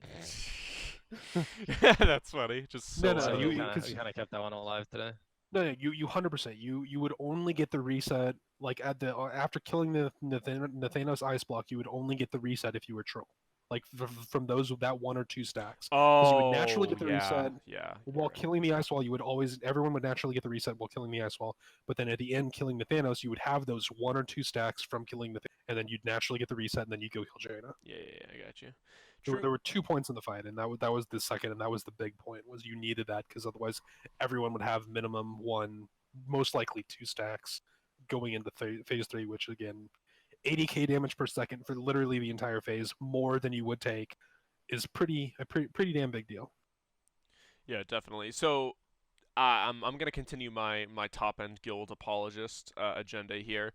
So I want to talk about some hypotheticals because I was one of the things that I was surprised joining Limit is you've got players like Refute and Preheat who literally play one character, and I think a lot of people tend to assume, you're in Limit, you're in BDG, you're in some top 5 guild, you spend a ton of time on the game, you've got a quadrillion alts, you're required to have them all at like 60 next, And I'm curious like exactly what your stance is on like a few different hypotheticals, right? So you've got like a proven raider who's just like, dude, I want to keep playing, but I can only do one character. What do you do in that situation? Are you all right with that? We haven't like ran into that issue yet. We've definitely had like some preliminary talks about it. I guess some background is like right now we just require one alt, and generally alts basically exist in the personal loot era to funnel mains, and then later on for splits and sales and whatnot. But our alt requirements like aren't high, so it's like not that big of a deal. I think if a player is good enough, I mean that's something you kind of got to work around. Um, I don't know. I don't know if you try to like make compensations elsewhere to make it fair for everybody else who like is putting in more. And this Um, one, oh, sorry, keep going. I was just gonna say because like at the end of the day, like if you're gimping Prog for the sake of like somebody not being able to play as much, I think that's probably the wrong way to go about it. Yeah, I definitely agree. Witsy adding, if Cherry comes back, we'd take him with one character right now. That's Yeah, interesting. absolutely. That's cool. The other hypothetical that I want to talk about is so we've got in limit, Trill, obviously Mr. Warcraft, very high end PvPer, ends up doing PvP tournaments that often coincide with raids, and will actually like he took raid nights off on Zakul, like he wasn't in on the Zakul after being in for 180 pulls simply because he had a PvP tournament that he had to go to. Is that something that you think you'd ever be okay with in BDG? Like a player who just like sometimes needs to miss a raid night, and it's not like they're raging. It's just literally like, yeah, I don't know. I'm an emergency rock janitor, and sometimes I'm gonna be called off, and like it's super important. I have to do it for my career, but I'm just gonna have to disappear and not be around for this raid night because I need to go janitor some rocks. Like, would you be okay with that hypothetically? Emergency rock janitor. I don't know, dude. Sometimes rocks Oh need to be yeah. cleaned. I don't. Yeah. So I mean, the Trill kit is like I guess probably maybe a little bit different, but I think the thing is like you wanna make exceptions for like again anything that helps you kill end bosses faster, as long as it's not like super detrimental. Like if you had some guy that was missing like every other raid, wasn't really a part of anything, like you didn't really need, like wasn't showing up, then like yeah, like maybe make that cut.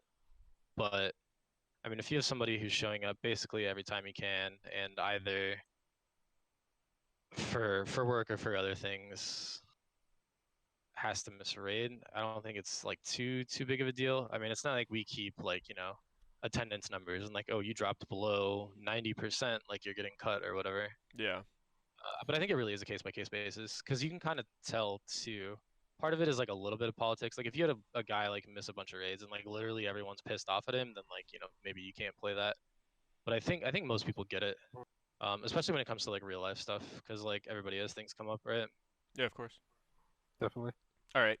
So we're into the kind of fun part of things. I wanted to get like the baseline for a lot of how you run the guild, but we're gonna talk about applications for a bit here. So, dude, if anybody's got Warcraft logs links, you should start putting those in chat, and we'll have those just in case. But we're talking about finding new players for your guild and finding not specifically new players, but finding new talent. Like, so let's talk a little bit about like when you have an application to your guild, like what do you start looking at? Are you one of those people who wants to go in, take a super deep dive on their logs, have one of your like let's just say it's a warlock, have a warlock on your roster take a super deep dive, or are you one of the people who just like really values the word of mouth and you're gonna go talk to their old guild, talk to people they've played with, find somebody in the guild who's played with them? I think I personally lean towards the more word of mouth thing. I think it depends what kind of like range you're at. I know before we were like a top US guild. Well, we'll put top in quotes because not we don't dare it, no world first stuff. But there's a lot more like log diving and a lot more making sure that people hold their own weight, pull their own weight. But I think now almost everybody in the top US scene has played with everyone. So you either have someone in your guild or you have someone you trust that really has a good opinion. And I'm curious. So like when you're getting opinions about new trials, like I did recruitment for AK for. So when I was looking at new trials, I had a very specific style of recruiting where I was like, well, like if I'm looking over logs, like I can see how many times they died on a given night or whatever, but I feel like it's very hard to tell if someone's mechanically very good and like is teachable or is skilled or whatever over logs. So my strategy was basically I would find people who are really good at doing damage, and then I would recruit them and hope the guy and pray to God that they could do mechanics correctly. And occasionally it would work out, but then occasionally it would. Uh, is there something you like sort of ask about or look for more? Like, do you maybe is your first question like maybe are they a mechanical god? Like, do they not die as much, or do you look for like can they do really good damage, or what is it the first thing you look for? If you're talking about like questions and you're like talking to people, most of the time people go to damage, right? Like parses are easy, they're nice, they're clean to look at. Um, the mechanical stuff you have to find like progression logs of people because that's ultimately what you're recruiting for. There's Yeah, a for lot sure. of people in a lot of trials even, or not, I shouldn't say a lot of trials that we've had, but there's trials that we've had that are absolutely sick at farm and then just fell flat on their face when it came to prog. Um, so like if you can get a hold of prog logs, that's the way to go. Those are not as like readily available. Like finding stuff can like sometimes be hard. And a lot of it is if you're talking about like damage, you have to actually look at where that damage is going. Because there's a lot of people that parse really high, but like due to just how parsing is set up, like if you parse really high, you're probably padding a little bit. Um, and Impossible. obviously that has zero bearing on whether or not you're good at progression. So when you see somebody with like insane logs, are you almost a little bit dubious? If you see somebody with like that sweet spot, I know I always like it's like that like 90 to like 98% or so seems like yeah, you do good damage, but you're not necessarily like rank 1, but like that's never going to be bad damage on progress. Do you look with a little more scrutiny at somebody that has like a bunch of rank 1s and think, "Okay, this person's probably just padding though?" It's, yeah and no. I mean, I think we look with the same scrutiny at everyone I know I hate people who parse well. because They're I know. dogs. Well, I mean, that is even like to this day. Like that's just kind of generally like where you have to start. Like you look at some of the people that are like really sick at doing damage that are in, um, lower guilds that would probably want to move up if we're talking about poaching, since that is a Mhm. extremely common recruitment tactic in the U.S. top. I don't Oh know, yeah, 100. for sure. Top I mean, and everywhere. finding good players is hard, man. And especially when you're looking at a guild where it's like, hey, so and to be clear, like I have definitely like talked to people who are like they very much enjoy just being the best person in their guild, and then that's where they want to stay, and like I totally can respect that. It's a very valid thing to want, and maybe you're not looking to compete, maybe you're just looking to have some fun and parsing and just being in a guild where you're very secure in your raid spot. But one And I specifically, guess I was just say specifically for the parsing thing, I think it's one of those things where if you have to know the fights really well, and obviously because we're just raiders at the top and we know the fights. Like if I'm on Jade Fire Masters, for instance, right? Like if someone's doing very high damage on Jade Fire, like there's not exactly a ton of room to pad on that fight, right? Whereas if you're maybe on I don't know, fucking like Zakul or something, like Shadow Priest look insanely good because they just dot all the ads and the ads take a lot more damage, and so there's just a ton of extra damage going out there. So you can I don't know necessarily you need to call that pad because the ads do need to die, but I mean it is a little bit like it's a little bit weighted, right? Would you see there's Like like if the you rank just 1 Destro Lock log or something right now that's like 60% damage to the ads because he's just hard swapping to the ads every single time they come up or yeah, something? yeah, Like, no, sure, it's a and like little well, bit pad. also that stuff. I think a lot of the more recent parsing too is it's kind of like a guild thing, right? Like if you're gonna do a lot of damage to those ads, like you have to have your Shadow Yeah. Priest. Yeah, For sure. it needs to And be I very definitely guild know enabled. there's some guilds where definitely people are just like, hey, I'm doing this, like you guys can't do anything. I know back in during like the HFC drought, one of our officers literally was just like, hey, like let's roll every week, like 8 people AFK Hellfire Assault, and 4 people get a parse. Yep, definitely remember that. Yeah. But I know, like, on the other end of the spectrum, there's definitely guilds where, like, somebody's like, yo, like, I'm the GM, like, I'm gonna parse, you guys AFK. So AK's never had that before. somebody asking the hard question there. So what about tank and healer parses? Now tank parses I could go on for a really long time ago. I think in a lot of ways tank parses are actually very easy to evaluate. Um, tank logs, they take a little bit more than a DPS log, but at the end of the day, you're looking for a lot of the same things. You're looking for, like mechanical performance, and then you're also looking for, some very specific things like, just like having, active mitigation uptime during important points, right? So Well, go ahead. why don't you talk about it in like Brewmaster's like clearly like the tank this tier, right? Why don't you talk about it in terms of Brewmaster? Sure. Let's talk about it in terms of Brewmaster. So the thing that you're talking about with Brewmaster is actually not tank uptime for ISB. You're really looking for downtime with ISB. So with a Brewmaster, it feels like a lot of times you can have ISB up all the time, but you shouldn't. There are points where you should absolutely be pooling up to 4 brews and just not sitting at 4 brews. You pop an ISB or Purify instead of sitting at 4 simply because it's, better than a 0 gain. But like you basically are looking for people who, when they're not tanking the boss, they're not tanking anything, they're up to 4 brews, and then they're going into every swap, and every single swap they're getting the maximum amount of purifies possible. So like if you're tanking for 30 seconds every minute, you get about 12, it depends on your haze level, but basically somewhere like 11, 12 brews a minute. You should be at max brews, and you should be able to purify like 3 or 4 times in a 30-second window, more even. And you're looking for people who do that.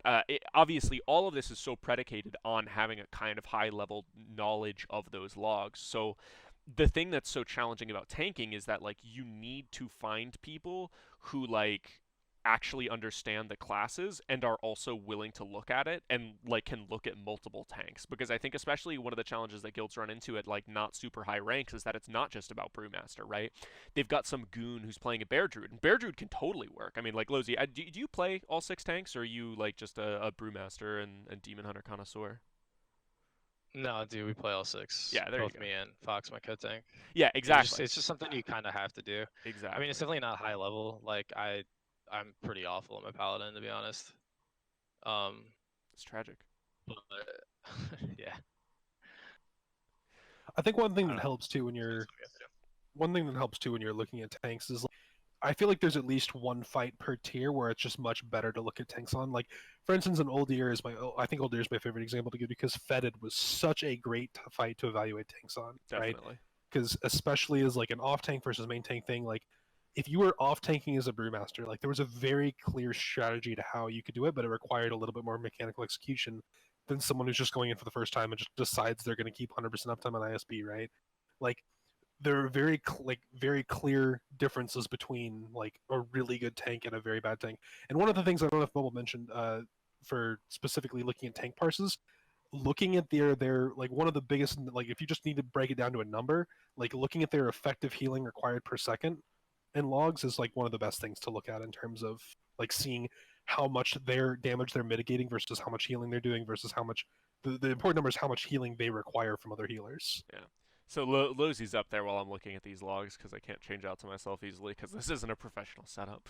But just looking here at these logs, so this is eHerps, right? To get here is super easy. You just like, you load into a log. This is just some random, it's Malice from EU, just some random parse. Pop it open, right? Go to Orgazoa. You just go over to damage taken, and then you apply the effective healing required per second, and then you compare this. But this is such a dangerous stat to look at. Don't get me wrong. It is basic. It's like one of the most baseline stats. It's like DPS. It comes with the same caveats as looking at just like DPS for a general player. It totally could mean something, but it could also mean absolutely nothing. You have to take it with so much surrounding context because it's entirely dependent on who actually is like holding the boss more of the time. I think Blackwater Behemoth is also a really good example, right? Like looking at the eHerbs here, and it's like, oh man, well, it looks like the monk took a lot more damage, but like let's look at how many melees they actually took from the boss. Well, the monk actually took 20 more melees from the boss. No duh, he took more damage. So you just have to look at things like this with a super super light touch and get an idea of like what that value is. So talking a little bit about like warrior or something, these source aura filters, by the way, for Warcraft logs are like the best feature that he's ever added, besides like the new box and whisker plots for the stats page. Like this is actually so great. So you're not looking for when it's got the green, that's during shield block, that's useless. You want outside of shield block, and for warrior you also want outside of. Okay, did this guy actually not cast Last Stand once? I think he didn't cast Last I Stand. mean, that's kind of the thing about tanks in this expansion, right? It's like you're pretty reliant on outside healing where you can. I'm not gonna say like afford to be bad, but the gap is definitely a lot This guy less. affords to be bad very hard. So in Or this log, I guess you can get carried by healers a lot harder is maybe a better way to say that. yeah. So in this log, he took 20 melees and didn't cast Last Stand once. Not saying to go flame the guy or anything like that. Please don't do that. But like it is like if you see this and you go down and you're just like, okay, so what are the big warrior abilities? Like let's hit shield like our shield wall. Wait, there is no shield wall cast. This guy literally never cast shield wall for this whole fight. And this is farm. Like I mean that's like I'm not gonna lie, like you can't look at farm logs and expect to see like perfect play, but like you look and it's like, okay, wait, he cast Demo Shout once. He never cast Last Stand. He never cast Shield. Like these are some important questions to be asking Okay, yourself, like what's yeah. going on in the log. Just because I want to play devil's advocate here for a second, but Valoris, Okay. if he didn't die, didn't he play the fight correctly? Like, isn't it better to save your cooldowns for when you think you might die and you really need them, as opposed to just using them whenever for no reason? Impact, you scoundrel. No. This is so I'm notoriously like when it came back to AK, I would go around to people and I would get on them about not maximizing their cast of spells. And it's so tempting for players to look at, a spell like Barkskin and be like, save it for what's so important. Um, but like if you go a minute between Barkskin casts and you never used it and you took like a ton of damage, you probably should have found a way to cast it there. And again, I'm not saying that every situation you need to be casting it on cooldown because obviously that's wrong too, but there is something to be said about just like using CDs for the sake of having them be used. You are gaining more value. It is strictly a value add to the fight, and most of the time you aren't going to be in a position where you just need to save something for like an oh shit moment. Like you should be wanting to get uses in there. Specifically, I don't know how much that applies to this log because it's like, okay, but like he just took damage that he needed these. That like he absolutely should have had it. Like this Brewmaster Monk cast Fort Brew, and I guarantee you, like, let's look at this window. Actually, I don't know, I'm filtering to it. He took 220k damage in this Fort Brew, right? Like, that's like nothing. That's nothing for Fort Brew. Like, I mean, Fort Brew's up for like 20 seconds or something. Like, look at this. But I totally approve the cast, right? He didn't die anywhere else, and it's about the mitigation there. Like, it's just the mitigation. Like, it's total value. Like, looking for a bunch of casts on these spells is fantastic. Like, let's just look at, this is one of my favorites to go back to, is like, let's look at Barkskin and just see how many times they cast it. Like, this is, so it's 2 each, which I hate. But like, if they had cast it like a third time right here, that would actually be great. But like this guy, Zariel, like he could have cast it like 2 more times in this boss and just didn't because he was like holding it for some reason. And it's just like that's the kind of stuff that you want to cut out. Like do this for yourself. Go look at your personals, look at what they are like throughout the fight, and see if there's more casts you could get. Because it's like every single time that you take a big spike from Shock Pulse. Like this is a great time to Barkskin. Any of these times, and there's not going to be a whole lot of points, like unless you mess up severely, that you actually need a bark. Can you review the logs in a more toxic manner, please? I don't want to get bannered, man. Anyway, I think we got a little bit off topic there because we want to keep So talking about BDG. yes. But Well, no. One more thing. So sure. we talked about tank. We talked about DPS. What is something we should be looking at if I want to review a healer, right? So one thing to keep a note for a healer. Healers are a little bit harder to review, and I would argue that they're almost the hardest to They review, are. right? They're by far the hardest because one thing you'll notice is that like doing high HPS does not necessarily indicate a good healer because doing high HPS is almost inherent if you're a reasonably good healer. Like if you're an average healer, you can do high HPS if your other healers are garbage. Like if you're playing with worse healers, you will be doing more healing. That doesn't necessarily mean you're like a god tier healer. It just means that you're playing with worse healers and there's more healing to be done, right? So if you look at a guild like Limit or BDG or just any high end guild that has good healers, like they're not necessarily all doing insane amounts of HPS because if their entire healing core is carrying their like if the healing core as a whole is splitting the work and doing like really well, like you shouldn't need one person carrying the healing because they're all carrying the healing. Like they're all doing equal amounts, right? And that obviously changes based on like Disc Priest. Maybe you're super strong here, Paladins are super strong here. Maybe our Mistweaver's not doing as much because he's a Mistweaver. But it depends heavily on the healers you're playing with. So it's I don't know. Did you have any insight, Lozy, on how you guys would like evaluate healer logs? Maybe evaluate healers. I feel like I think word of mouth is you. pretty important there. So I guess something I left out is like I I probably do less than 5% of recruitment. Comfy Ken said he loved me in chat. That guy does pretty much all of our recruitment.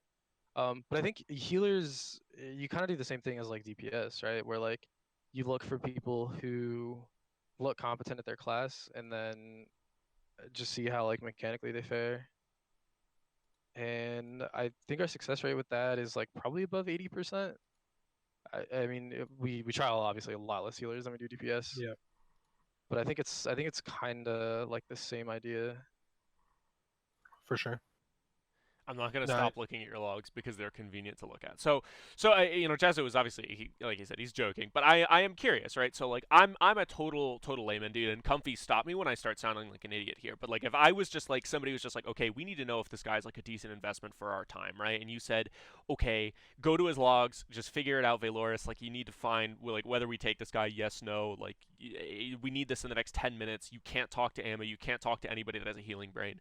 My thought is, okay, let's go look at the death logs, right? So they've got a few deaths. This guy bled out over a super long time, and it doesn't look like he actually has hots from anybody, but that's because now that it occurs to me, it's because he was in the Shadow Realm, or the Delirium Realm, so that's like, you know, totally irrelevant. This death log doesn't matter, and my point is mostly moot there.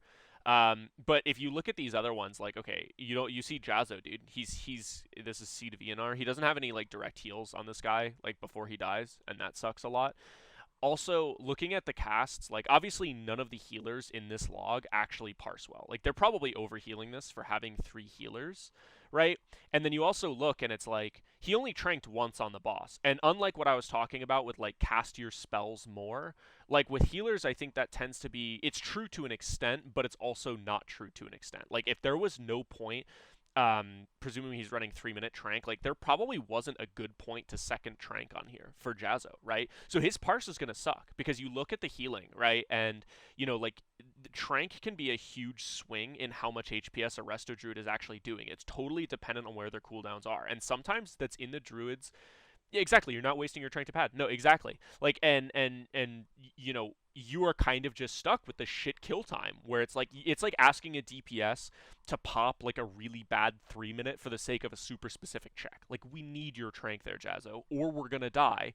But it just means that you can't trank for the first 2 minutes of the fight, and then the boss dies at 450 or something. You will not get another trank in that fight unless you talent 2 minute trank. But that's yeah, besides the point. Like it's super important to look at their cooldowns and understand that a lot of it's super contextual. Like I think the biggest thing is like you should talk to the healer. Like you should actually like speak to them and see if they know what they're talking about in the raid. Like see if they start talking about how much HPS they do. Like you're not looking for them to make excuses, but you want to hear like, okay, so it's like, you know, you're healing a raid. Like talk to them about what they think about their role. Like do they rub you the wrong way? Because I know a lot of times I've talked to healers and they've just been like, oh my god, they just sound like people that parse. You know what I'm saying? So like I think healers, if you don't know what you're talking about, like don't put too much stock in the logs because there's not a lot of tricks you can do. Like anybody could do what I was showing with the tanks, but not everybody can just go into logs and make sense of a druid. Like my first point that I was gonna make was completely off base. I have no idea what I'm talking about. Like find somebody who does, like find a good healer. Go like I mean I shit you not, just go find a good guild, see if they have healers streaming it, dude, and then just like link them logs and be like, hey, review my logs and just see what they think. Put it in the class Discord for that class. Like healers are going to require some due diligence, and that's just the bottom of it. You know, it's so impossible if I don't know Resto Druid to make sense of this log and say this guy is good or bad, unfortunately. Um, all right. We probably should move on here. yeah, Yeah. fine. But I want to keep, dude. You can't logs are the worst segment to put on here because we could actually never end. Because Um, we do have one can more. I say one last thing? Yeah, of Yeah, course, man. sure. Please. I think something we forgot to talk about with recruiting is like interviews. You Yeah. kind of mentioned it there, where like talk to people and like see Oh, what they feel definitely. like. I feel like we do that a lot. There's definitely a lot of interviews we have that just are kind of like dead there. Oh, So it's definitely actually, important to like talk to people, and talking to people costs you absolutely nothing. So like don't feel bad about yeah. doing that. So you actually just Interviews, said high priority for sure. you said something really interesting because I know. Okay, so AK definitely like we our recruitment process was like garbage. Like Impact did a great job of like coming up with recruitment with like actual players, but like dude, I could give less of a shit, like not like a negative shit about like sitting down, talking, vetting, doing all of that, like that is just like it's something I can't do. I'll spend a lot of time doing stupid shit, but like that's just something that I can't. Like it's just broken in my mind. And so we would just shotgun recruit. It's just like if we invited somebody to an interview, we almost certainly were going to trial them. We canceled apps at the application stage and never after interviews. So it's interesting to me that you say like specifically like I think BDG recruits super well, especially compared to AK. What in an interview would happen that would make you just be like, no? Like, how severe of a thing would it have to be? Because, I mean, you said you don't let that many people get out. Like, you vet super well. Like, what is the interview failure process like? So I wouldn't say I've been like a part of a lot of them. I know like my recruitment officer does a couple like one-on-ones, but I would say anything from like you were talking about, like people who just sound really parse happy, or like um, really not about the team player mentality, or people who just sound like generally uninterested when you interview them. Just like people you just don't want. Man, I really wish we had some of these like recorded to play or something. That'd be cool. Yeah, definitely, definitely. Get on that, Lozy. Record some stuff. Yeah, dude, could you imagine before you have an interview, you just play the whole like this may be recorded for For quality assurance purposes. yeah. Hell yeah. I have to say, like personally, as someone who did like AK's recruitment, Oh, I put a here ton. was like another thing which just brought up. Sorry, go. Yeah, just in terms of AK's recruitment, I am like infinitely more likely to put like time and effort into looking at someone if they actually clearly spent time writing a detailed and like actually good application, as opposed like nothing got me more, and like nothing turned me off more to an app than someone who just put like one sentence or one word answers for just every question in the app, and like clearly didn't take it seriously, clearly didn't put a ton of time into it. Like I'm a big parsing fiend. I'm just like clearly I'm gonna get in. Who cares, right? Like I would definitely give a lot more time and thought into someone who even had worse parses if they clearly cared enough to like write a very good application. Yeah, that's a good question. Can parsers not be reformed? I'm kind of with Lozy on that one. Like, it's definitely something you want to talk to them, right? Because sometimes it's like, and I don't want to like generalize too much, but a lot of times it's just like a younger player, like Cyrith. Cyrith was like kind of a big parse lord. Like he's a huge patter guy, and that guy is like Yeah. legitimately like you can like ask Max about Cyrith on stream. That dude will say that he is like one of the best players in Limit. Cyrith is a ridiculously good player, and like they can be reformed, but it has to come from a very specific spot for you to reform them, I think. Obviously everybody is deserving a second chance, but you need to understand why they want to parse. Some people, that's how they Yeah. enjoy the game. Like Impact took a really long time to reform from being a parser because Yep. for such a long time that is just the way Impact enjoyed the game. Was like if I'm not parsing, Absolutely. it's not fun. And that's, I mean, and don't get me wrong, like Impact's totally reformed. Like totally reformed, like Yep. definitely like took advantage of his second chance and is just a good boy now. But like it takes a really long time to actually do that if that's why you enjoy the game, because they have to fundamentally change the way they think about the game and how they enjoy it. But if you're sitting there and you're just like, I'm new to the game and being at the top of the meters is good, like that's easier to get rid of, right? Because you need to just tell them like, but there's more to the game. There's a lot more to the game, and you're wanting to get into this world where that's not even close to the end all be all, and that's usually a lot easier to train out of people. So I think it depends, and you've kind of got to see them on their level and understand like why are they that way, and some things are just harder to get rid of for some reasons than others. I'm not gonna lie. It's like it's I and as Valor said, like for me specifically, learning to stop parse like caring about that and padding and part that is like easily one of the hardest things, but the most necessary things I've ever had to do in WoW. Because like MOP and even in Legion a little bit, like I was just a parsing fiend, and that's all I cared about. Getting rank ones is a big deal, and that was like the adrenaline rush I was like looking for. But man, uh, I think one of the biggest things I have to say, it's almost like an addiction. It's like when you're doing the boss, you just need to do damage as a DPS. Like I'm a big dumb DPS, gotta do damage.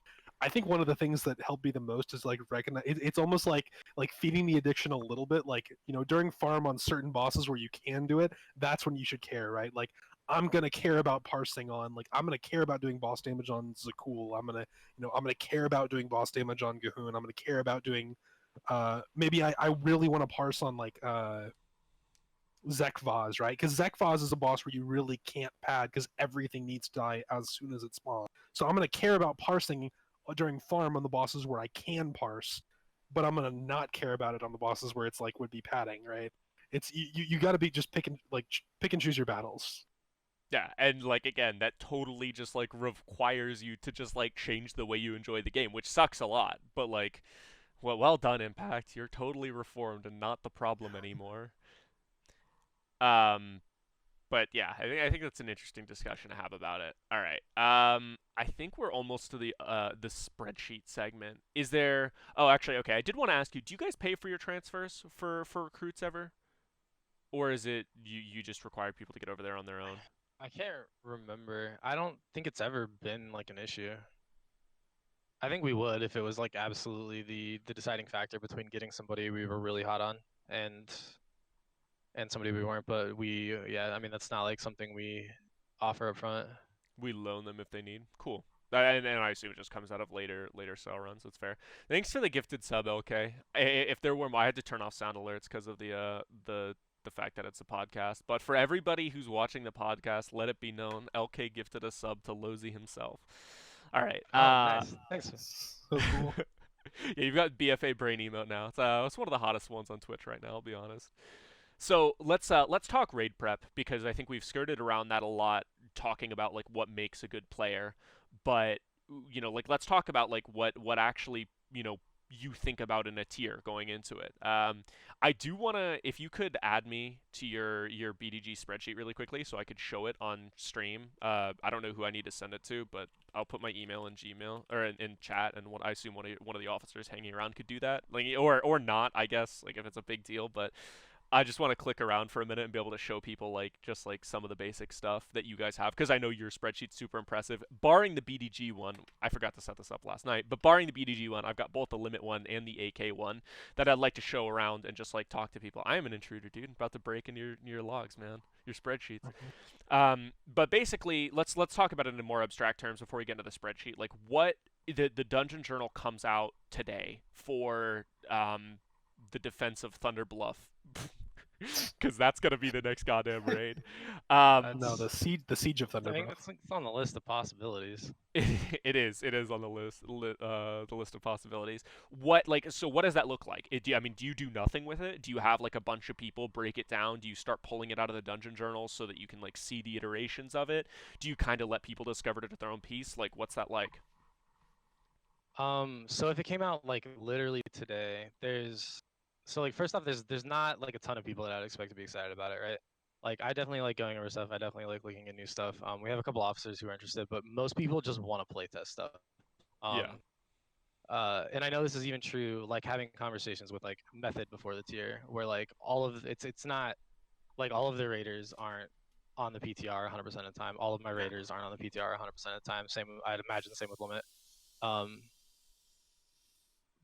but I don't even know. We generally don't start boss stuff until after like whatever the first round of like heroic testing is. Yeah. So like our Discord has like discussion channels for each boss.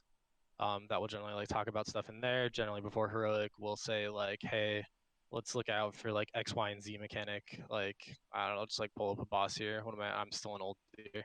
Um, so like if we're looking at like the Vectis dungeon journal. Okay, like tank debuff, generally don't care about that. Contagion, kind of like hard to tell what exactly that means. It just says it does damage to all players. So like you try to get like a basis of mechanics just so you know what to look for in testing, right? Yeah, Um, I feel like there's a list of questions that, like, especially if you're a veteran guild, you've tested a ton of stuff.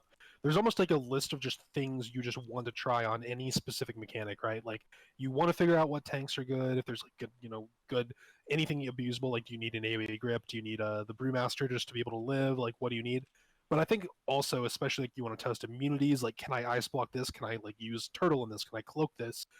Can I use displacements to deal with this ability? Like, there historically are just very clear thing like abilities like immunities especially that just break certain mechanics, and it's like that's one of the main things I feel like you want to test on the PTR, especially early on when you get a chance to test bosses.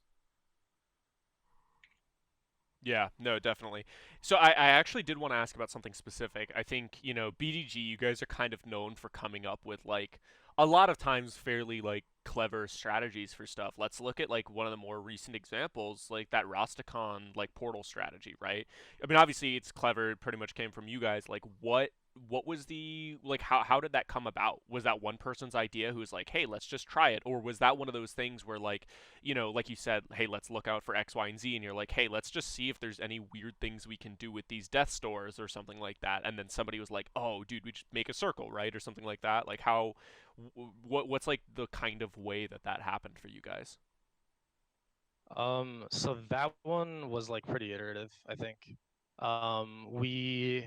We had originally like created a safe space, a safe zone for our people that were going down. Yeah, that's right. That's how that fight worked. Yeah. But it was like over like off to like kind of one of the sides of the room. It was like a little semicircle, and then from there at some point they were just like, yo, like we still have to just like dodge stuff at point blank, like this is like pretty awful, like can we put this against the wall so like our back is safe? So we kind of moved it like down to a wall, and then they were like, well, we're in the middle of nowhere here. And somebody linked like, hey, I was watching like a replay of this fight in logs, and I saw that there's actual markers for the four orb generators. I forgot the actual name of them, but the little things that actually spewed out all of the orbs that like did damage. And then I think just kind of like 2 seconds staring at that, you realize that if you go to the door, any orbs that get sucked are just already moving away from the top group, and the bottom group just doesn't have to move at all. Hmm. That's interesting. So it wasn't. I think we found that one out like doing heroic. That was like a super late thing actually. So I guess one of the things we do is during our heroic week, we just take Monday off. Like splits are done by that point, and we just kind of turn streams off, go dark, and really like prep hard into like things we can do for mythic bosses, which is exceptionally helpful in on like the first couple bosses when you have 1 to 10 pulls to kill a boss. Yeah. And that was something we that kind of came out of that, honestly, was us trying to like optimize that mechanic real quick, and that's where we landed. You came up with something very successful. Yeah, that's cool. That's interesting. Like I'm glad that it wasn't just like, oh, one person just has a freaking brainwave and gets it right the first time. It's cool that it was like an iterative process where you guys knew like, dude, there's something good here, and you kind of like figure out a bunch of different optimizations that kind of put it there to being like a very good strategy. I'm a big fan of that. Also, I did want to talk to you really quickly about I did want to talk to you quickly about like PTR expectations. Like, do you require that people attend testing if they're around? Do you require that people like make time for it, and all that, or Um, to rate testing, yeah. Sorry. yeah, raid testing on PTR? Yeah. So we generally coin the term like mandatory optional. Because like rate testing is during the day, so like it's one of those things where like there's obviously gonna be some people that can't show up. Like I'm not expecting people to take off work, um, 3 times a week for 4 weeks a tier. You know what I mean? But generally speaking, if people are around, we like them to show up. That's understandable. I'm not like I'm not like super hard in like enforcing it. Generally we have probably, I'd say like mid-teens of us, and then we just kind of fill up with whoever else we need to. Because there's a lot of people that again know everyone in like the top US, right? And I think like this year we had people. I don't even remember. We had a few other guilds. The only one I remember off the top of my head is Encore, but I remember we did some testing with I think I want to say wild card, easy, alacrity, one of those. Isn't Alacrity dead? And hasn't I Alacrity don't been remember. dead for like 8 months, dog? Whatever. Well, Yeah, it's interesting. It's interesting. There's a lot of wild card XD. oh no, it's because I was thinking of Akuza. Akuza was in some of the testing, and he's in I think Club Camel now, or I don't remember. Whatever guilds, yeah. Going to the point that there's a lot of relationships and connections between people in the it's How lost in the phrase sometimes. how's your PTR testing in general? Like, do you think you get a lot out of it, or is it mostly like normal and heroic stuff that you get set up, like in actual raid launch week? I think we get more out of it last time we do testing. Testing is primarily for, I would say, like data collection and realizing like how mechanics work and trying to realize patterns and stuff.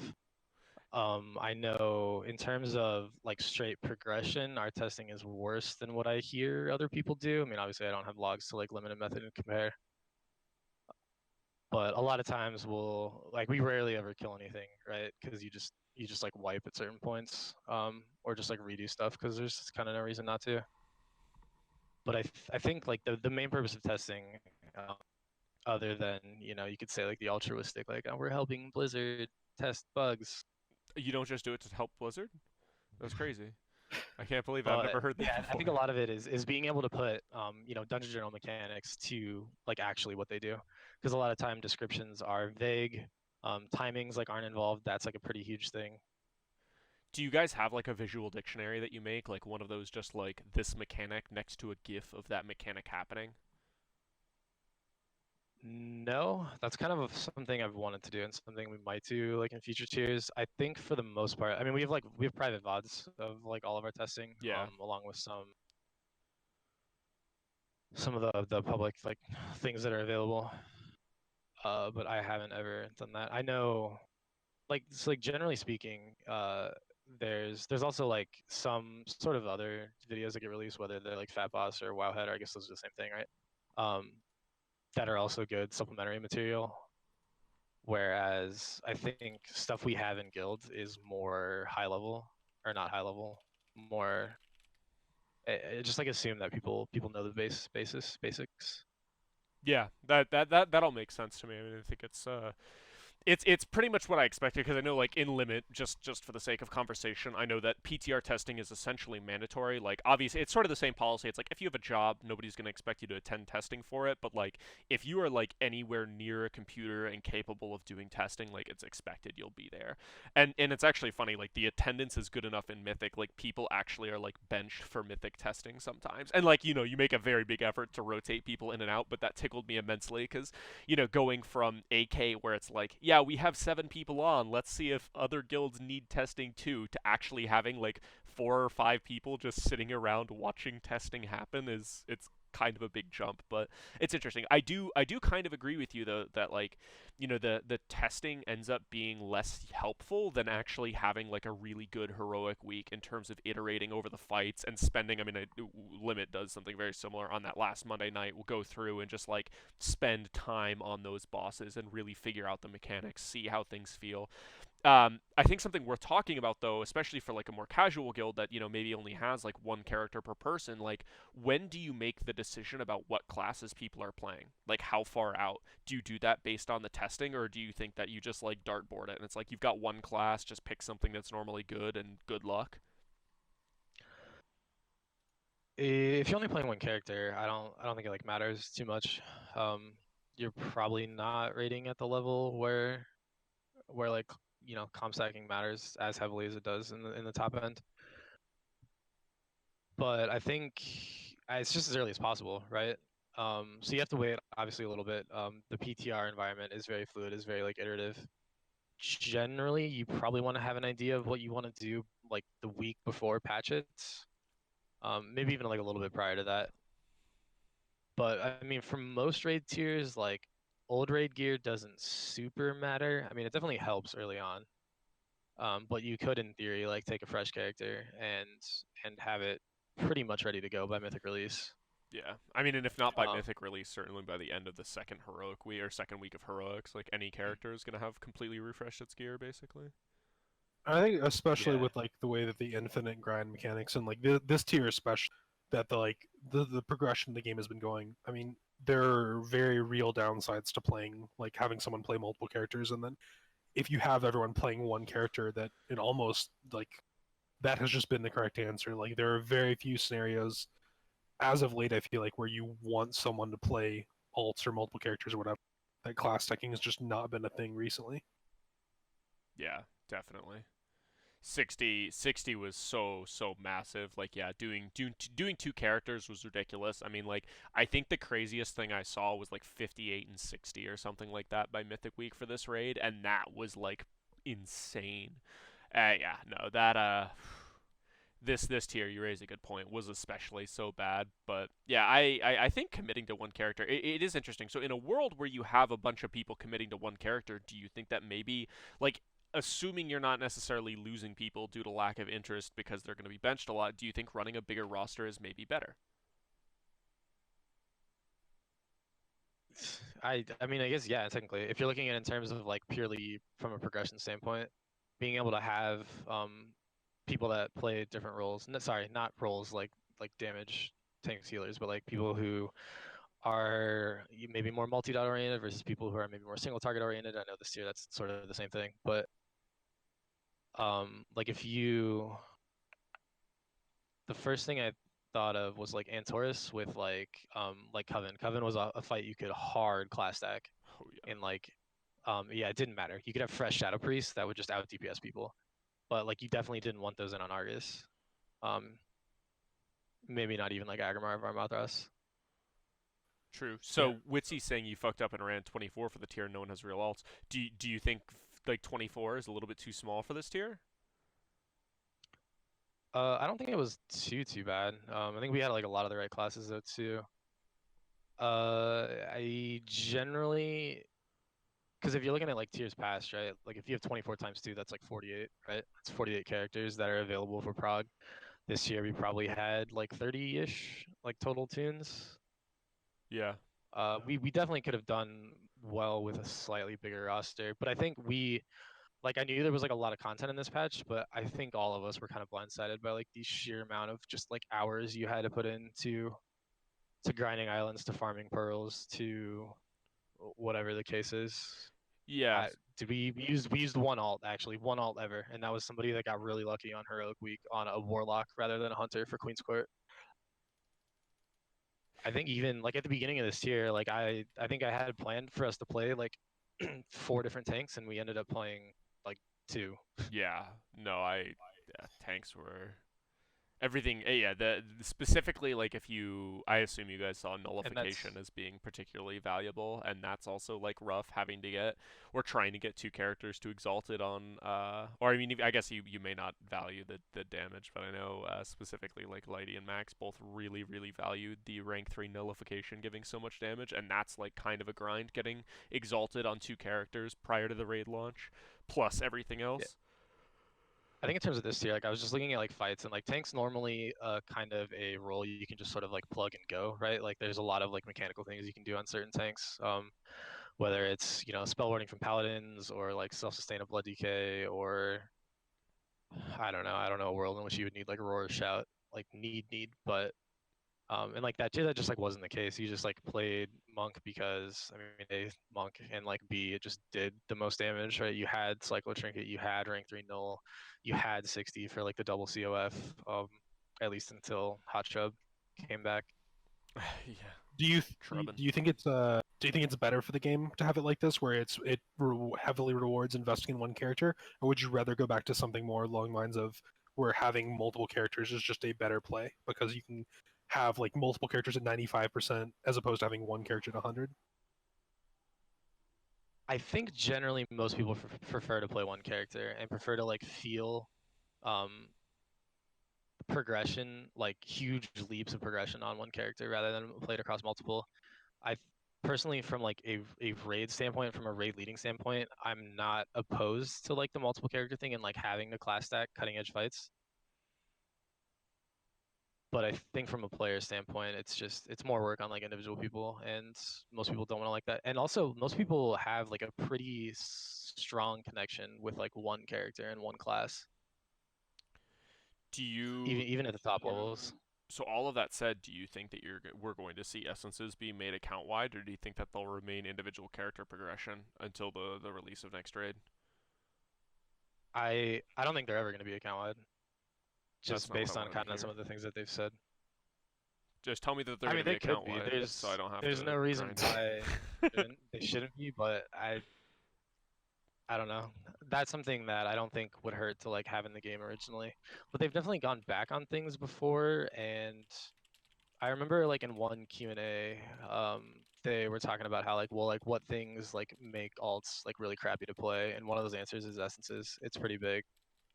I think in like the most lame world, you could run Crucible of Flame World Vein on every alt and like be okay, but that definitely doesn't feel good. Well, you can get CLF too for DPS at least in the CLF. Yeah. Very good. Well, I know I recently like leveled up a warlock and was just fucking around with emo, and it kind of just sucks that like getting rank 3 essences. I don't mind the workload. I mind the fact that they're time gated. Like it just takes 3 weeks to get like Vision of Perfection rank 3, like, and there's nothing you can do about that. It takes a lot of Yeah. rep to get a lot to get lucid, and it's not and the response to that sometimes is like, yeah, but you don't need rank 3 for that one. But that sucks. Like that's like there's still an improvement there. I'd rather rank 3 was simply attainable and like less shitty. I like what he said. I would love it if there was a catch up mechanic that we could interact with on our alts, because I mean, I'll be honest, originally I was a super hardcore like one class person. I mean, like Impact for most of the time he's known me, or I guess most of the time that I played the game. Not most of the time he's known me, since we've played together for 2 expansions where I've been a multi-classing lord. But for a lot of the time I played the game, it's like one class guy. But I really enjoy playing alts now. I mean, I've got like 7 120s or something that are all like pretty well geared and could step into Mythic, and it's like I all of them suck. All of them suck. Like, even just going and contemplating, like all of them are like 56 or 57 pretty much. But most of them only have rank 1 Crucible, because I don't want to have to go do the rank 1 or rank 2 Crucible quest for the 6th time. Like it's just, it takes so long to do so many aspects of management on that many characters. And I want to play them all, but they just have the most doo-doo essences, and that's such a large part of the game and your character's power right now. Anyway, I feel like we've gotten super, super sidetracked, which I don't hate at all. But to bring us back to reality, Impact, you have some special guest logs, right? Let's Yes. pop these Yes, open. absolutely. Let's pop them open. So Impact, some backstory on this. Impact, after AK died, had a midlife crisis and bought a convertible, and then also transferred over to Alliance side to raid in like a US 100th guild for like a week before he realized, wait a second, I hate raiding at US 100th. I'm a good player. I would like to do so. Well, not I'm a good player. Good players raid at every rank, but like I don't he's want too competitive. I don't want to bash them a little No, like no, no. too I'm hard, not because bashing it was them. a very good game. But I think one of the bigger issues too is that I had the realization that Classic is coming out too, and that if I'm rating at that level, like, and doing that, which I like wasn't necessarily like, I had fun doing it, especially, but rating at that level is like, oh wait, I'm gonna be like, 6 bosses in when Classic is released, and that just feels awful, because I do want to play Classic and go very hard in Classic for a while. Uh, but yeah, anyway, so getting to the logs though, they are currently on Queen's Court, and Queen's Court, if you've anyone in chat's done it, which I assume most of you have, a lot of you have at least tried it. It's 2 bosses, and you have they do various mechanics, whatever. But the big thing in Queen's Court is the damage check. 'Cause the mechanics are reasonably easy to deal with. You can plan cooldowns around them. You soak, you do whatever, and you basically just move around the room a bunch. But the damage is a big thing, right? Because you have a 7, and on Mythic at least, I just don't actually even know if it's the same on Heroic, but on Mythic you have this 7 minute and 30-second enrage, and then after enrage you can sort of kind of kite them around a little bit for like up to 30 seconds, because they do like a few casts and stuff. They don't auto attack the entire time. So the first But thing I noticed in these logs, what's up, Lozy? You waving at the camera? Hey, I'm back. I Yeah. the first thing I noticed these logs, sorry, not to cut you off, but you're talking about the enrage. They don't die to the enrage. They're not even close to dying to the enrage. Everybody dies on this pull from before the enrage goes off. well, Like, yeah, that's gonna be an issue. because like you look and it's like you said, 7.5 minute enrage, and like this is like we had this conversation 1,000 times on the caster desk. We're just like, okay, yeah, so it's super tight damage tech, super tight damage tech. Everybody needs to be alive for them to make this. But like, okay, they have a Windwalker die, but this is their first res. They have an H-Pal die, But right? I think Wipe 21 is their best pull, by the way. I don't know if you I'm looking at 26. okay. 26 is best, right? So 21 they went 8 minutes, a full 8 minute, but they apparently like the thing healed, so it shows as being worse. Oh. But I mean, they're like 30, like 26 is also a good wipe. It's whatever. Yeah, so this is a lot cleaner.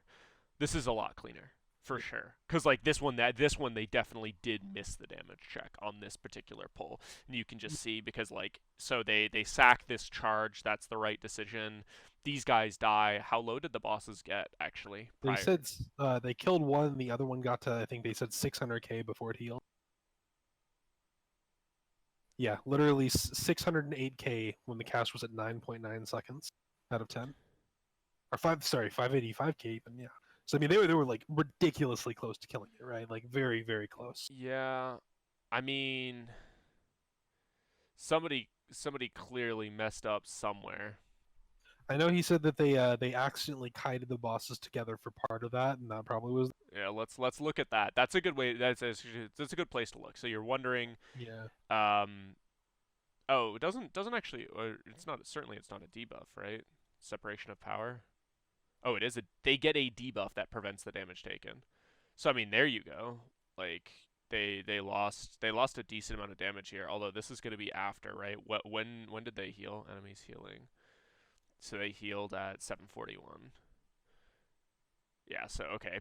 But right here, those like 2 seconds probably cost them the kill. This probably cost them the kill. They went immune on Wait, they went immune like that's actually a pretty long time in the middle of the fight for just like 2.5 seconds. That's unfortunate. That's really, really unfortunate. So I mean Yeah. it probably comes down to immunity. I am curious though. So like let's look at the damage that they were actually doing, because this pull they did much less damage than on pull 26, right? Uh, like this pull was actually like really, really bad in terms of damage, and then they had this pull, right, pull 26, where I mean they actually just wipe on this because they have everybody dead at 730. Like if they had had, I think, like any amount of people alive to go past the enrage, they probably would have been okay here. Like let me look exactly how low the bosses were. I guess like 4 million, but yeah, I'm pretty sure that this is like achievable. Like 10 seconds for 6%. Maybe not. Maybe Yeah. that's far off, but they all just die to other stuff. Hmm. So just as a sort of general like reminder for the strat on the boss. So one of the ways that you optimize damage a lot, and they do this to be clear, is that if you'll notice that they go through the replay, you always start by focusing one of them. Usually people focus Sylvaz first. I don't even know if anyone actually focuses the girl first. But you focus Sylvaz first, right? You get Sylvaz sub 35 and sub 30, and then you switch to the other ones. So the reason for that is that you can get your Shadow Priest have execute in the form of a Twist of Fate. They just do more damage when they hit low health targets. And your mages specifically can use Scorch to, which is if they have the steering touch talent, I think is what it's called in the first tier. Lets them scorch instead of fireball, and it lets them do damage while moving, and they do a lot more damage, and it's better. So basically, you get all of your classes with execute access to that execute earlier in the fight, and then you switch to the other target. One thing I've noticed though is that I think you guys maybe it almost looks like you end up having to slow down on Sylvaz a little bit, because it looks like you guys like do a little too much damage to Sylvaz after that 30-35% mark. It's like you get there at a really good time. Like you get to Sylvaz to 30. Like it looks like you hit 35% at basically 2 minutes and 40 seconds in the fight. I actually don't know how to what a I'm going to go ahead reference and say that a that. gray parsing mage is probably not the best thing, because this seems really, really low. But like that, I mean, just the difference between this mage and your other mage is like 2 million damage, and that's the kill right there. I don't know why this mage is so low in particular, because she was alive the Um, whole time. just to answer chat real quick, how are you preventing them from going immune during a tank swap? A, you can either do this with like mobile tanks, but B, basically every tank swaps taunt swaps during charge. We got to this fight a little later than we wanted, so we actually had to like soak charges. And at that point, it just becomes placing the charge properly actually on the person so that you're not charging across where the other boss is. Yeah.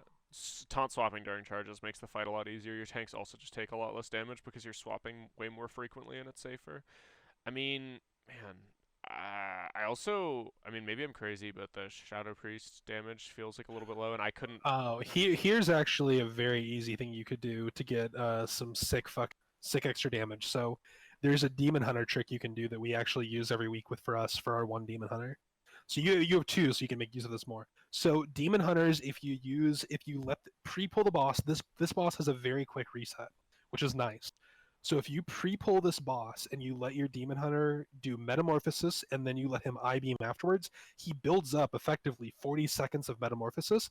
That doesn't reset when you reset the boss.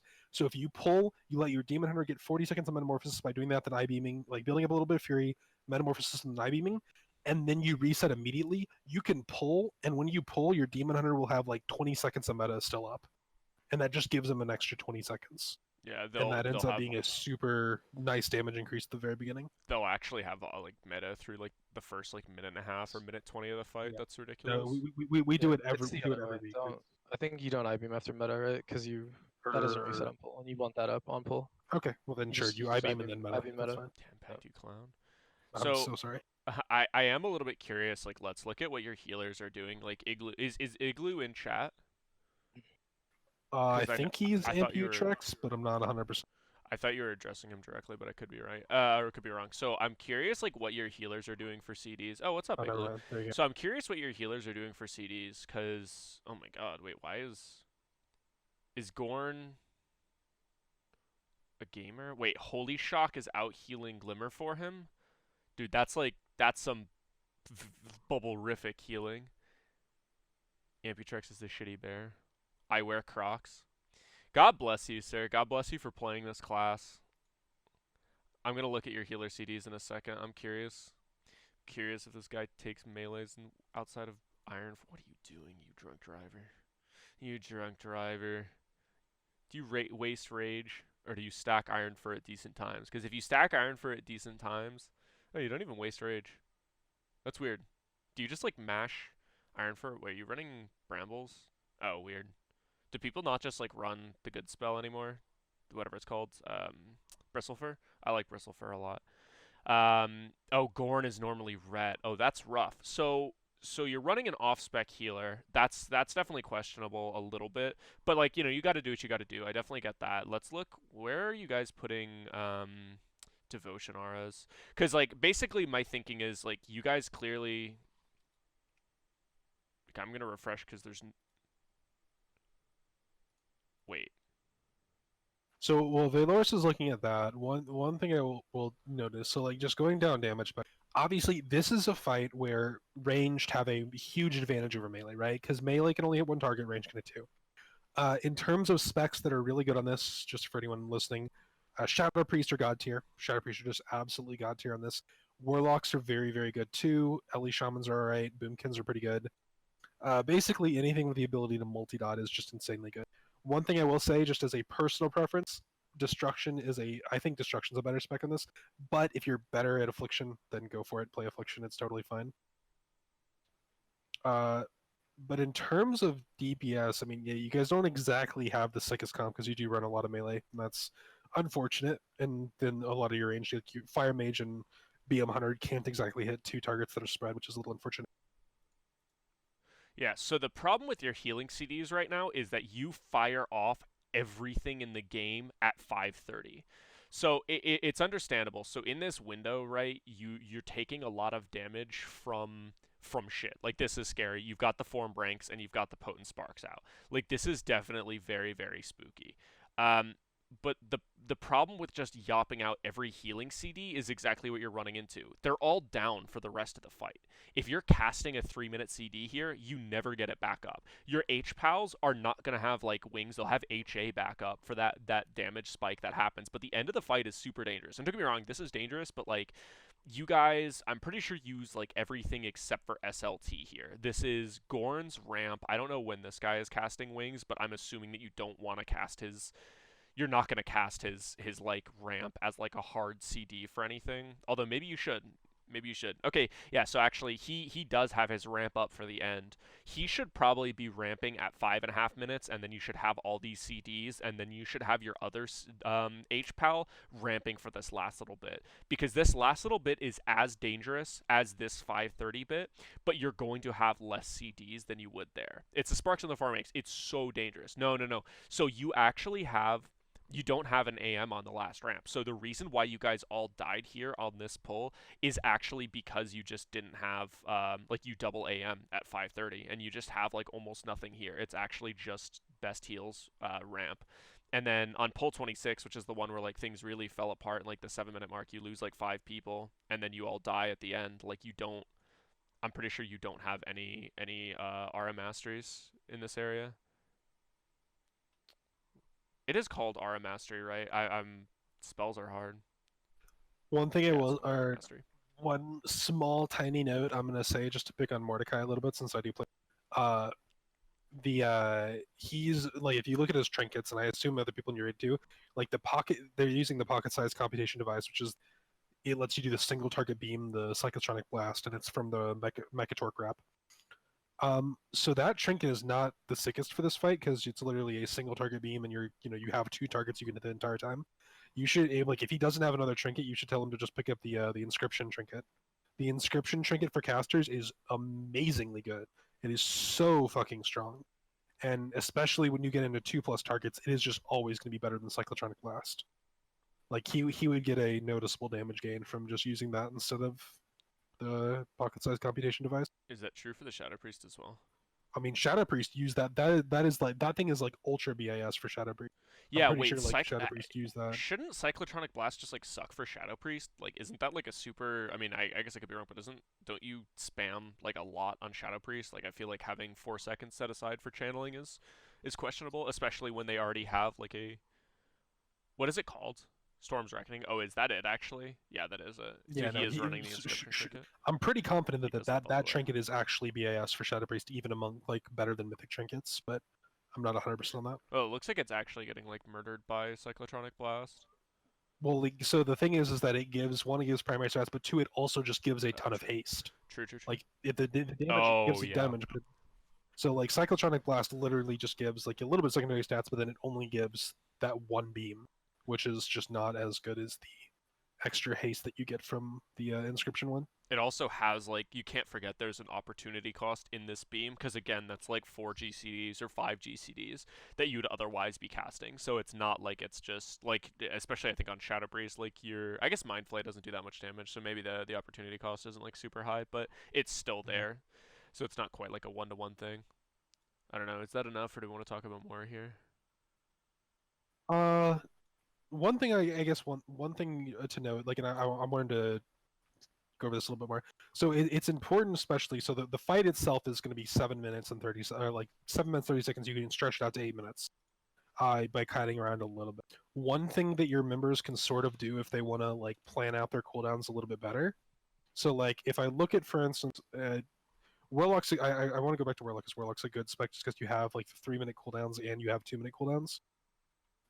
So if I look at his 2-minute cooldown usage, yeah. So one thing that like Mordecai specifically could do is that if you because it's a 7-minute 30-second, I could cast. I'm gonna get 3 uses of Dark Lair, right? I'll get 1 use of Dark Lair and pull, and it's a 3-minute cooldown, so I'll get another use at like 3:30 or 3 minutes, and then I'll get another use at 6:30, right? If I also have my 2-minute cooldowns, I could get you. I generally want that to be up with my 3-minute cooldown, so maybe I'll use that at like on pull 3 minutes and 6 minutes again. If I'm doing that though, I'm wasting a use of my 2-minute cooldowns, right? Like I could be using that on pull at 2 minutes and 4 minutes and 6 minutes again, and then I'd have an extra use of my cooldowns. Now, because the fight is 7 minutes and 30 seconds, you can actually delay your second use of you can delay your second or third use of Dark Lair by a minute, and it'll line up perfectly. So I can, for instance, um, at on the pull, I immediately use both cooldowns.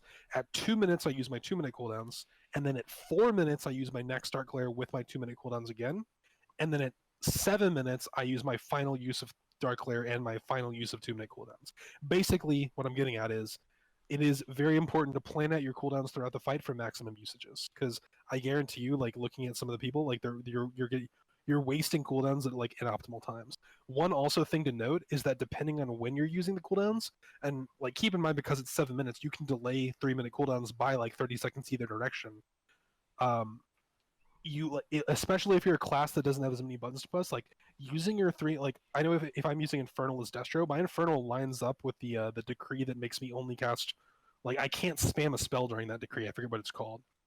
But if I'm using Infernal during that, like I can't just spam Chaos Bolt. Like I have to weave spells in, and that's a little bit of a damage loss. If you potentially can like maneuver your cooldowns around that more, that might be a little bit better as well. Although I know some classes don't have to deal with that nearly as much.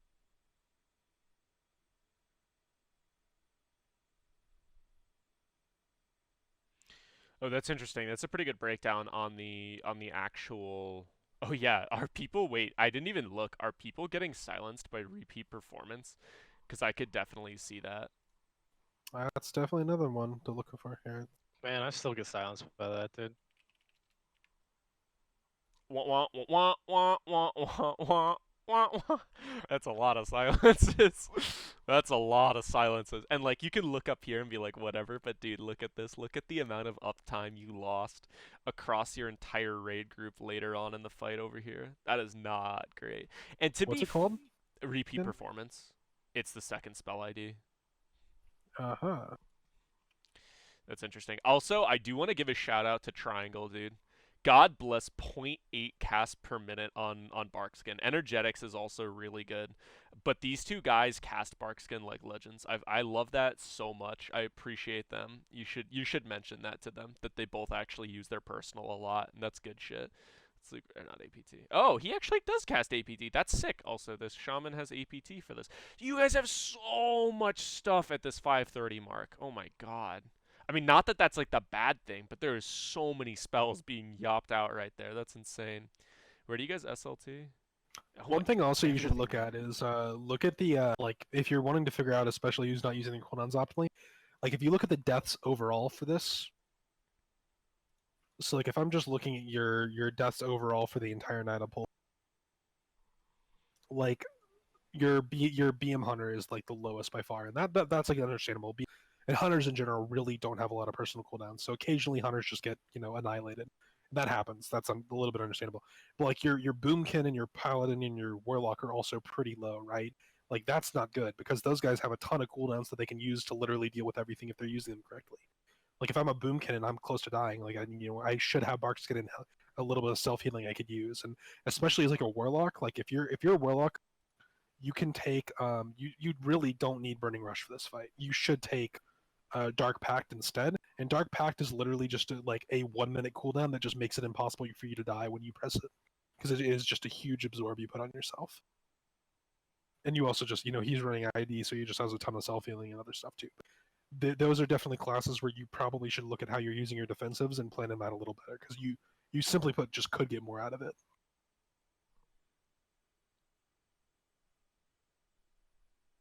Interesting.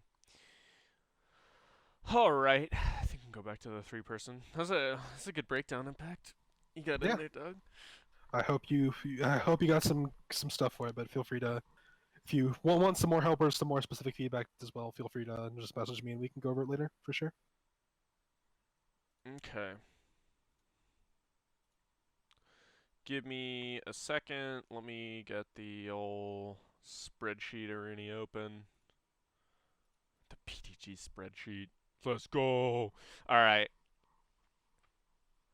So there's going to be a couple commonalities that I think you guys are going to notice. Everything on here is fair game, right? I'm not going to like click on to as long as I don't unhide something that's hidden, I assume. Yeah, you should Okay. be good. Okay. All right. So the limit one I need to be super I'm probably not going to change tabs on limits. I'll change like 2 tabs. There's just a lot of real life stuff. Okay. So here we are. This is BDG spreadsheet. This is kind of going under like what you're going to be doing. Yeah, don't open hidden sheets. Yeah, not in the cards. Uh, so you're going to notice something that's similar between all three of these, right? This is the AK one, and then this is the limit one, right? So the first spreadsheet is always just like a roster breakdown that has the characters people have, and it has like the eye level and the neck. Like I think that's like the most baseline interesting information that you need. Also, you're gonna notice BDGs is actually I don't know if it's the best written because tags is like mine's definitely the ghettoest. Like the AK one's super ghetto, but both tags and I don't know who does the BDG one, but it's actually really well written in how it works. But it's like it's sick, and you have a lot of information on here that makes it like super accessible. And like this is you can't underestimate how useful this is, and I think that this is probably used as part of the calculation for next because you're comparing like their earned AP to their total AP or whatever. But like having something like this is actually super nice. People always have questions about like what is the AP required for X level right now, and having that handy is actually really nice. I'm a big fan of that. But this is like getting into like what BDG actually does super well, in my opinion. Like, so you've got all your testing videos. I'm not going to open any of these up, but you have them all super nicely documented. It's super easy to go and look. You've got your logs for it. Like, if you're going and you just missed a day of testing, this is super easy to get caught up. And the reason I'm going through all this is, like, if you run a guild, dude, like, this is stuff you should consider actually doing. I also love this. This is new. I didn't see this, but this is great. So it's the eye level of where each thing drops. So you can actually see, it's like I need X in whatever slot. You can compare it all at a glance. Like this is actually beautiful. Is this all you, Lozy? Are you Yeah, meant to pretty be on the much. three Oh the my 3-person screen? God, no. Lag? Holy shit. So I'm like, man, you're explaining all this, and I don't know if people Hey, can see wait. this. Hey, wait a second. Hey, wait a second. Okay, so anyway, what was getting at? So this is BDG sheet, right? Like this is like super standard. This is very comparable among all three of the sheets. Like if you're thinking about like making a sheet for your own guild or something, like what you need to set up is something that's basically just this. Like it has everybody's character. You're gonna notice all of these have some sort of function to be pulling the information so that you're not actually needing to like manually update these. Don't like be under the impression that Lozy like stays up all night updating these manually. Like they're all just cleverly made sheets. There's a few of them that are actually free to set up, and that's partially what one of mine is based on. So I just like Google that around. There's a few good options there. And the thing I was complimenting this sheet on for BDG specifically is having this like the current AK, like just being able to go at a glance and being like, oh, 63. And like I said, this is part of their calculation, but it's still handy to just have.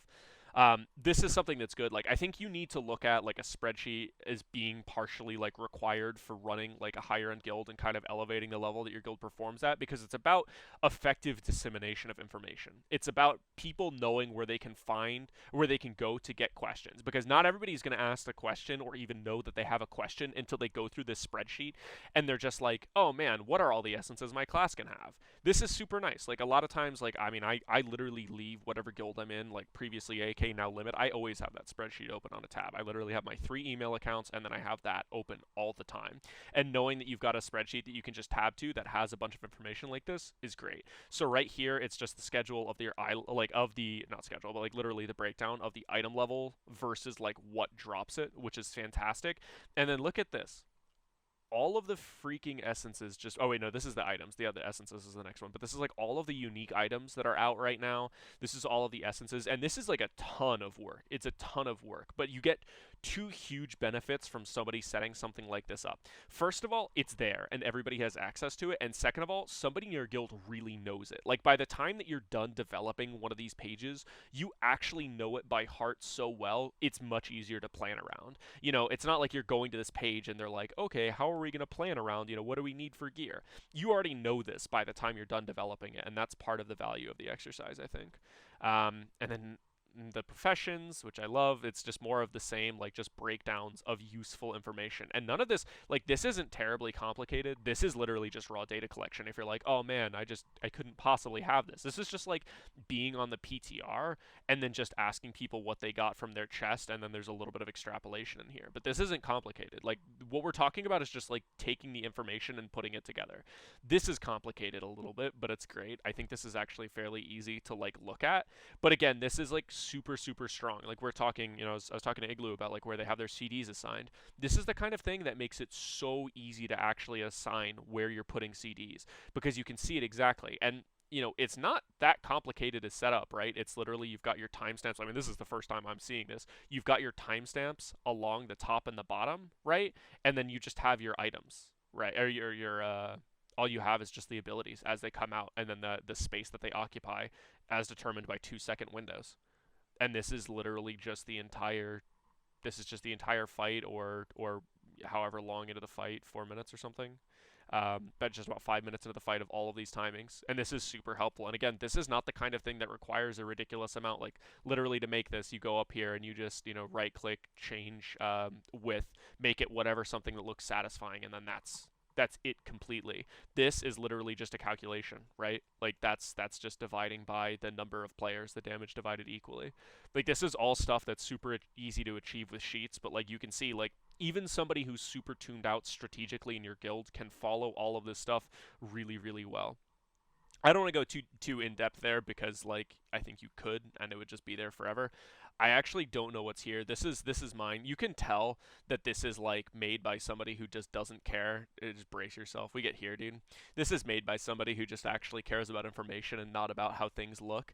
But this is a little bit more like I don't think most people are gonna like fuck with like VLOOKUPs or something like that when they're making a spreadsheet. But like having information breaking down sales was super important in our guild. Like I don't know, people.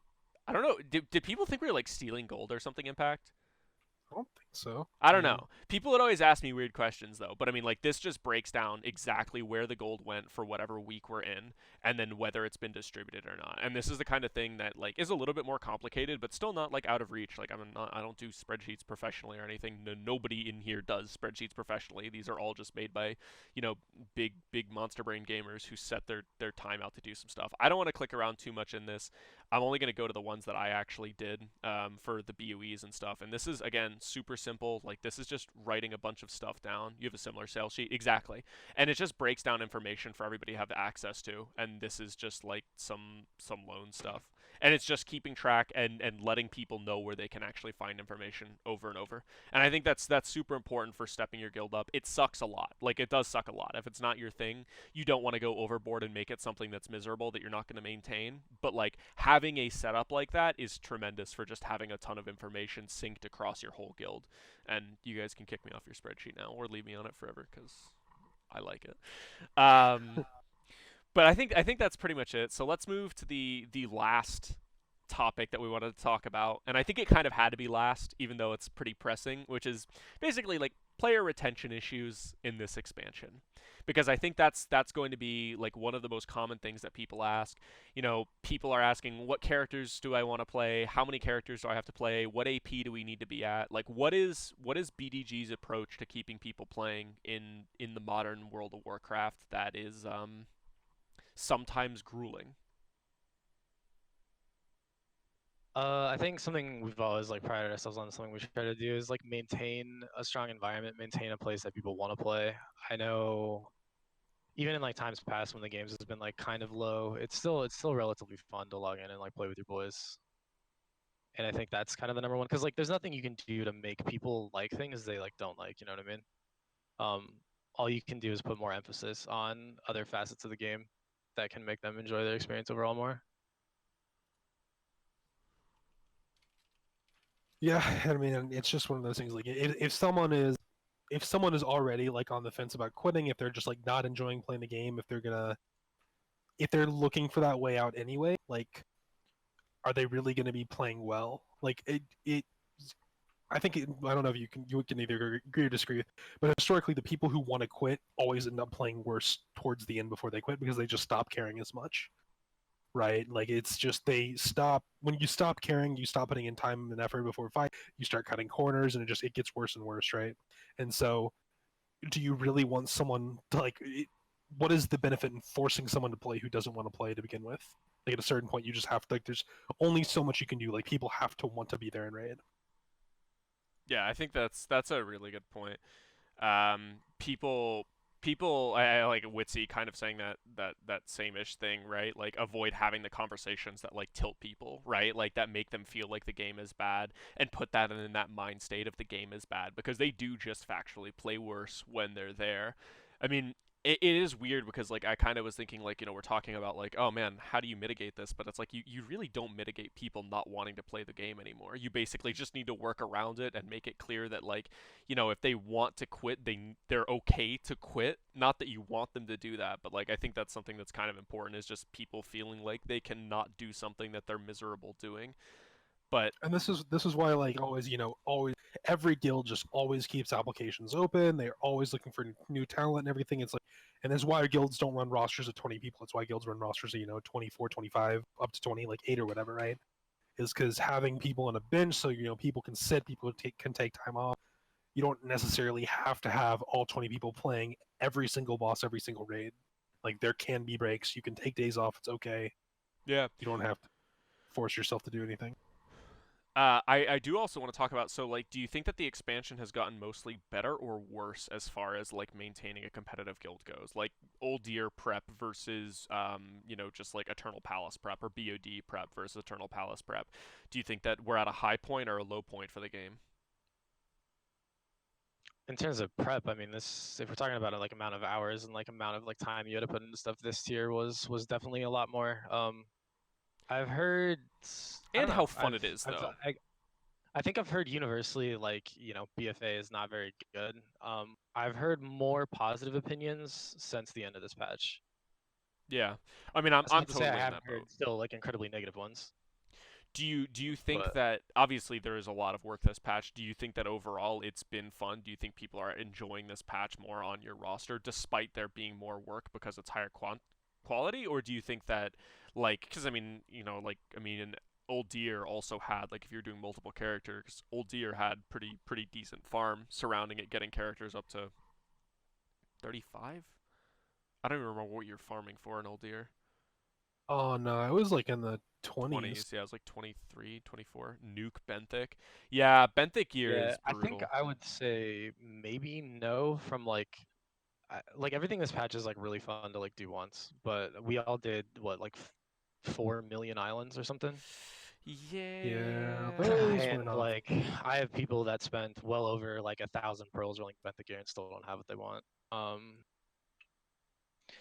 uh, Mechagon I think kind of lost its luster for most people after like a week or so.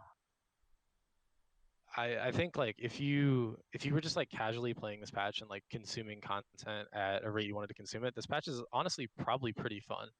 But when you look at it from like a top end raider, like there was just so much to do. I think during pre-patch I was playing almost every waking moment, and I still felt like I was behind.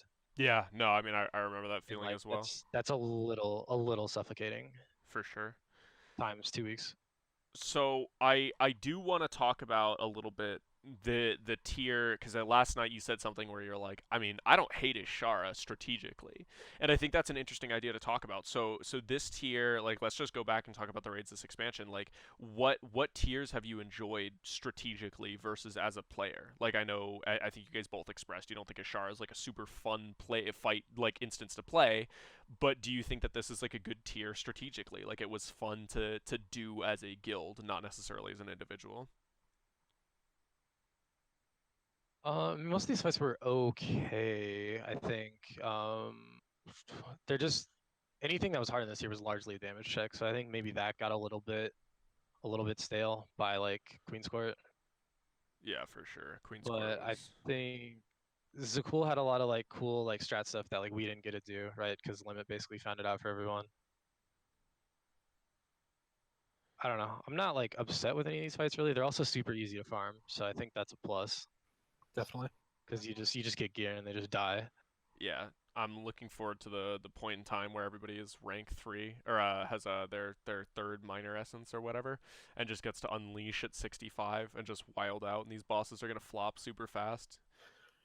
Yeah, I would say I'm looking forward to the first round of nerfs on Ajara when that eventually, the second or third round of nerfs on Ajara when that just becomes like a joke to farm as opposed to the nightmare that I assume it'll be right now. Because I know I was talking to Scythe, he was telling me that you guys like farming Ajara, that it has been not the best experience. Well, It is definitely a very difficult boss to farm. last week was brutal, but it was actually this week they killed it in I think 3 pulls or something like that. They actually just like went and fed her the 1-2. Pretty cool. Actually dominated her. Yeah, it's still a hard fight though. Like, and I think I mean Max said something like similar where it's just like Ashara is just like not that much easier with gear because you just have no health. Obviously, being able to do the best of both worlds strategy where you 3 heal and then you also can last phase is a pretty significant drop in difficulty, but like it's still just a hard fight. Nobody has HP. Phase 3 is still challenging with 3 healers. Do you think it is all worth for Blizzard to take into account how it'll be for the hardcore scene when they develop patches? I mean, yeah, but I would say they do. I mean, I think a patch like this is kind of ideal for them. They've been pretty clear they don't love people having a million characters and just being able to bring hyper optimal comps where you've got like 10 warlocks in on UNAT or something. Like that's not something that they love. So I think a patch like this accomplishes a lot for them because like you said, it's great to do once. It's super fun to do once, but they don't want to enable people who are capable of playing like 9 classes having access to all of those classes at the same level of character development and being able to just run whatever is absolutely best for every boss. So I think they do take it into account, and they And I mean, the hardcore players blast through content so much faster than 99% of people. I don't know. I mean, for sure, I don't know how much talking about there is nothing to do by that same high end community. But admittedly, I don't listen to them very often because I mean, the high end community tends to just be kind of, I would say, more negative than positive in a lot of situations. So I don't tend to put a lot of stock in those Yeah, opinions. for Um, sure. So I guess last sort of, or one of the last things we want to get on here is going into future tiers. Because I know we're getting one more raid tier and then we have the next expansion. So I guess two parts of that is what do you hope to see next raid tier, Luke? And then I guess second thing is like next expansion. What are you sort of hoping to? What do do you have like a personal wish list of things you want added or things that you hope? Not particularly. I know some of the like it's fun reading through leaks, right? Like everybody likes it, and then you kind of like see ideas, and you're like, oh, like this would be a good idea. Like I'm really not sold on like there being like two separate factions anymore. I think everybody pretty much universally hates war mode, hates world PvP. So like that could just be gone, and I don't think too many people would care. Lore wise, this last raid is either like yeah, Thunderbluff stuff, I guess with Sylvanas or like Nihilithus stuff. The author or something, yeah. I have to Yeah. say on war mode, I mentioned this idea at some point. I think in like BDG's Discord or whatever that I thought was good, which is I really wish they would do war mode, but I wish they would not phase everyone. Like I wish non-war mode and war mode people would be in the same phases out in the world, and that war mode would be something you can turn on whenever you want. You can turn war mode on wherever in the world you want. You can always turn war mode on, go in PvP people if you want, whatever, and you always get the benefit when it's on. And you can only turn war mode off in like Storm and Orgrimmar, and then that's it. And like you're out in the world, you can see other people in war mode. Maybe I decide I'm gonna engage in some PvP. I turn war mode on, and I go fight them, right? And then I get the benefits, I get the extra AP and everything while I have war mode. But I'm out there in the world. I can't turn it off until I get back to Orgrimmar and Stormwind. And then if I have war mode off, like I can see the PvP, I can see the other people doing it, but I just like can't participate unless I turn it on myself. And you can only participate by manually turning it on. Like you can't just attack people. yeah. No, I mean I know you pitched that solution to me at some point. I think it's an interesting idea. I'm curious, like, because obviously that's sort of similar to like the old PvP flagging system that they Yeah, had, obviously with the exception of when you can do it. But there's also an incentive, so it's slightly different. I'm curious. exactly. Like it would be interesting. It'd be interesting to see. I look forward a little bit to I seeing just how they refine the war mode yeah. system. I hope that it's not just completely scrapped. Yeah, I mean, I like the system. I don't think it's the worst because I like having incentive to be engaged in PvP. Like that's a cool thing. I don't like how big of a benefit Alliance gets from it compared to Oh, Horde, and I don't like the fact that we're just like randomly phased, and I like it makes it so much harder to deal with like groups for dungeons and stuff. I also think that they should. I think that they should remove flying from the game completely and stop designing zones to be horrific if you don't have flying. There, I said it. Yeah, Flying in world PvP is the worst. yeah. They are completely incompatible things. They are completely incompatible things. I hate it. How do they fix AP, and is a weekly cap something that works? I have to say I'm not the hugest fan of a weekly capped AP because like that's sort of what they did with not exactly AP, but I remember in MOP they had Valor, and Valor they had the weekly caps. You had to reach the weekly cap. That was your cap. You were done for the week once you got that cap, and it took like you could either do it efficiently over a few days, or you could like grind it out through a couple of different things. I think, right? Yeah, I mean you could do like I remember. three scenarios. It really wasn't bad. No, I'm fine with a weekly capped AP. It just needs to stack.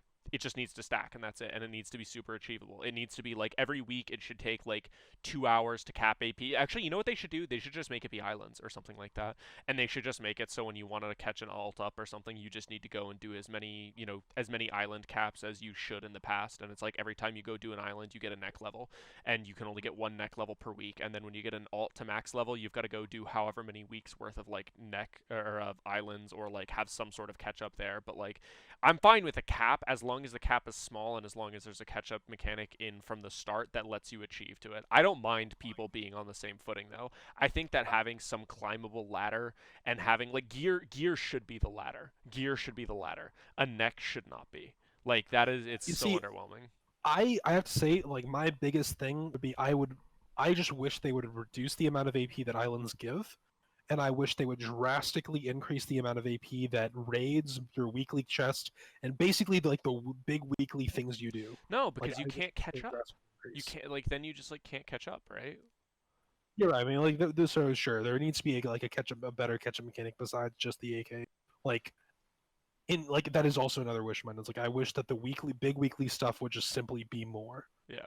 Like Also, during Legion, it was nice because you raided and you got a ton of AP from raids, and the amount you could farm for Mythic Plus and stuff was like a little more limited. So you could still get ahead and like using the infinite system if you wanted, but it was just way less effective than islands are now because islands are just way too effective for yeah, AP. for Like sure. farming islands should just simply not be like if I literally have an unlimited time and access to any resource, like islands should just not be the thing I have to do. Yeah. Like islands should be the thing you do when you've exhausted all the other possibilities, and then you still want more AP.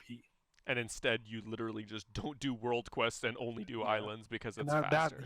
that's what sucks about it. That's just a dumb system. Yeah. Mythic Plus actually giving AP is good too. I mean, but all of this goes back to the fact that AP is just a farmable resource and shouldn't be. Gear should be the primary progress of the game, and that's just the end of it. I Yeah, don't think that there's absolutely. anybody that disagrees with that. Like, and if you disagree with that, I'd love to have like an in-depth argument as to why you think that because it just doesn't make sense to me. And yeah, Titan forging sucks. I think the compromise that we have to just prepare ourselves for is just going down to war forging and hopefully sockets being baseline on certain pieces of gear. I don't think that we're losing. I don't think that we're giving up Warforging and Titan Forging entirely, but I'm hoping that they just fall back and go to. Oh, you disagree? Yeah, let's talk about that one classic guy. How is Buckethead 69 on his neck? Yeah, because they broke the game and they It's made just the islands too biggest good. gamer in Big Dumb. Yeah, what? Okay, Lozy, as the GM of Big Dumb Guild, how have you not lobbed that guy for war crimes for having a 69 neck? Why would I not want him in my guild? Ah, because he's committing We have crimes. we have we have the highest neck in the world. Jesus Christ. Is he No still one else rabbit has that charming? kind of fame.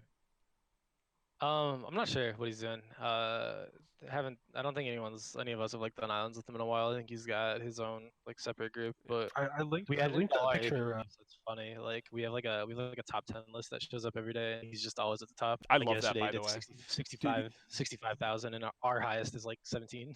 Dude, I mean, on I don't know if you saw, like on Tuesday this week, he farmed 125,000 in a day. Like that was his, and it was because apparently he had like 24 Paragon caches saved up that he had like from his bank that he just like turned in that day or something, That's funny.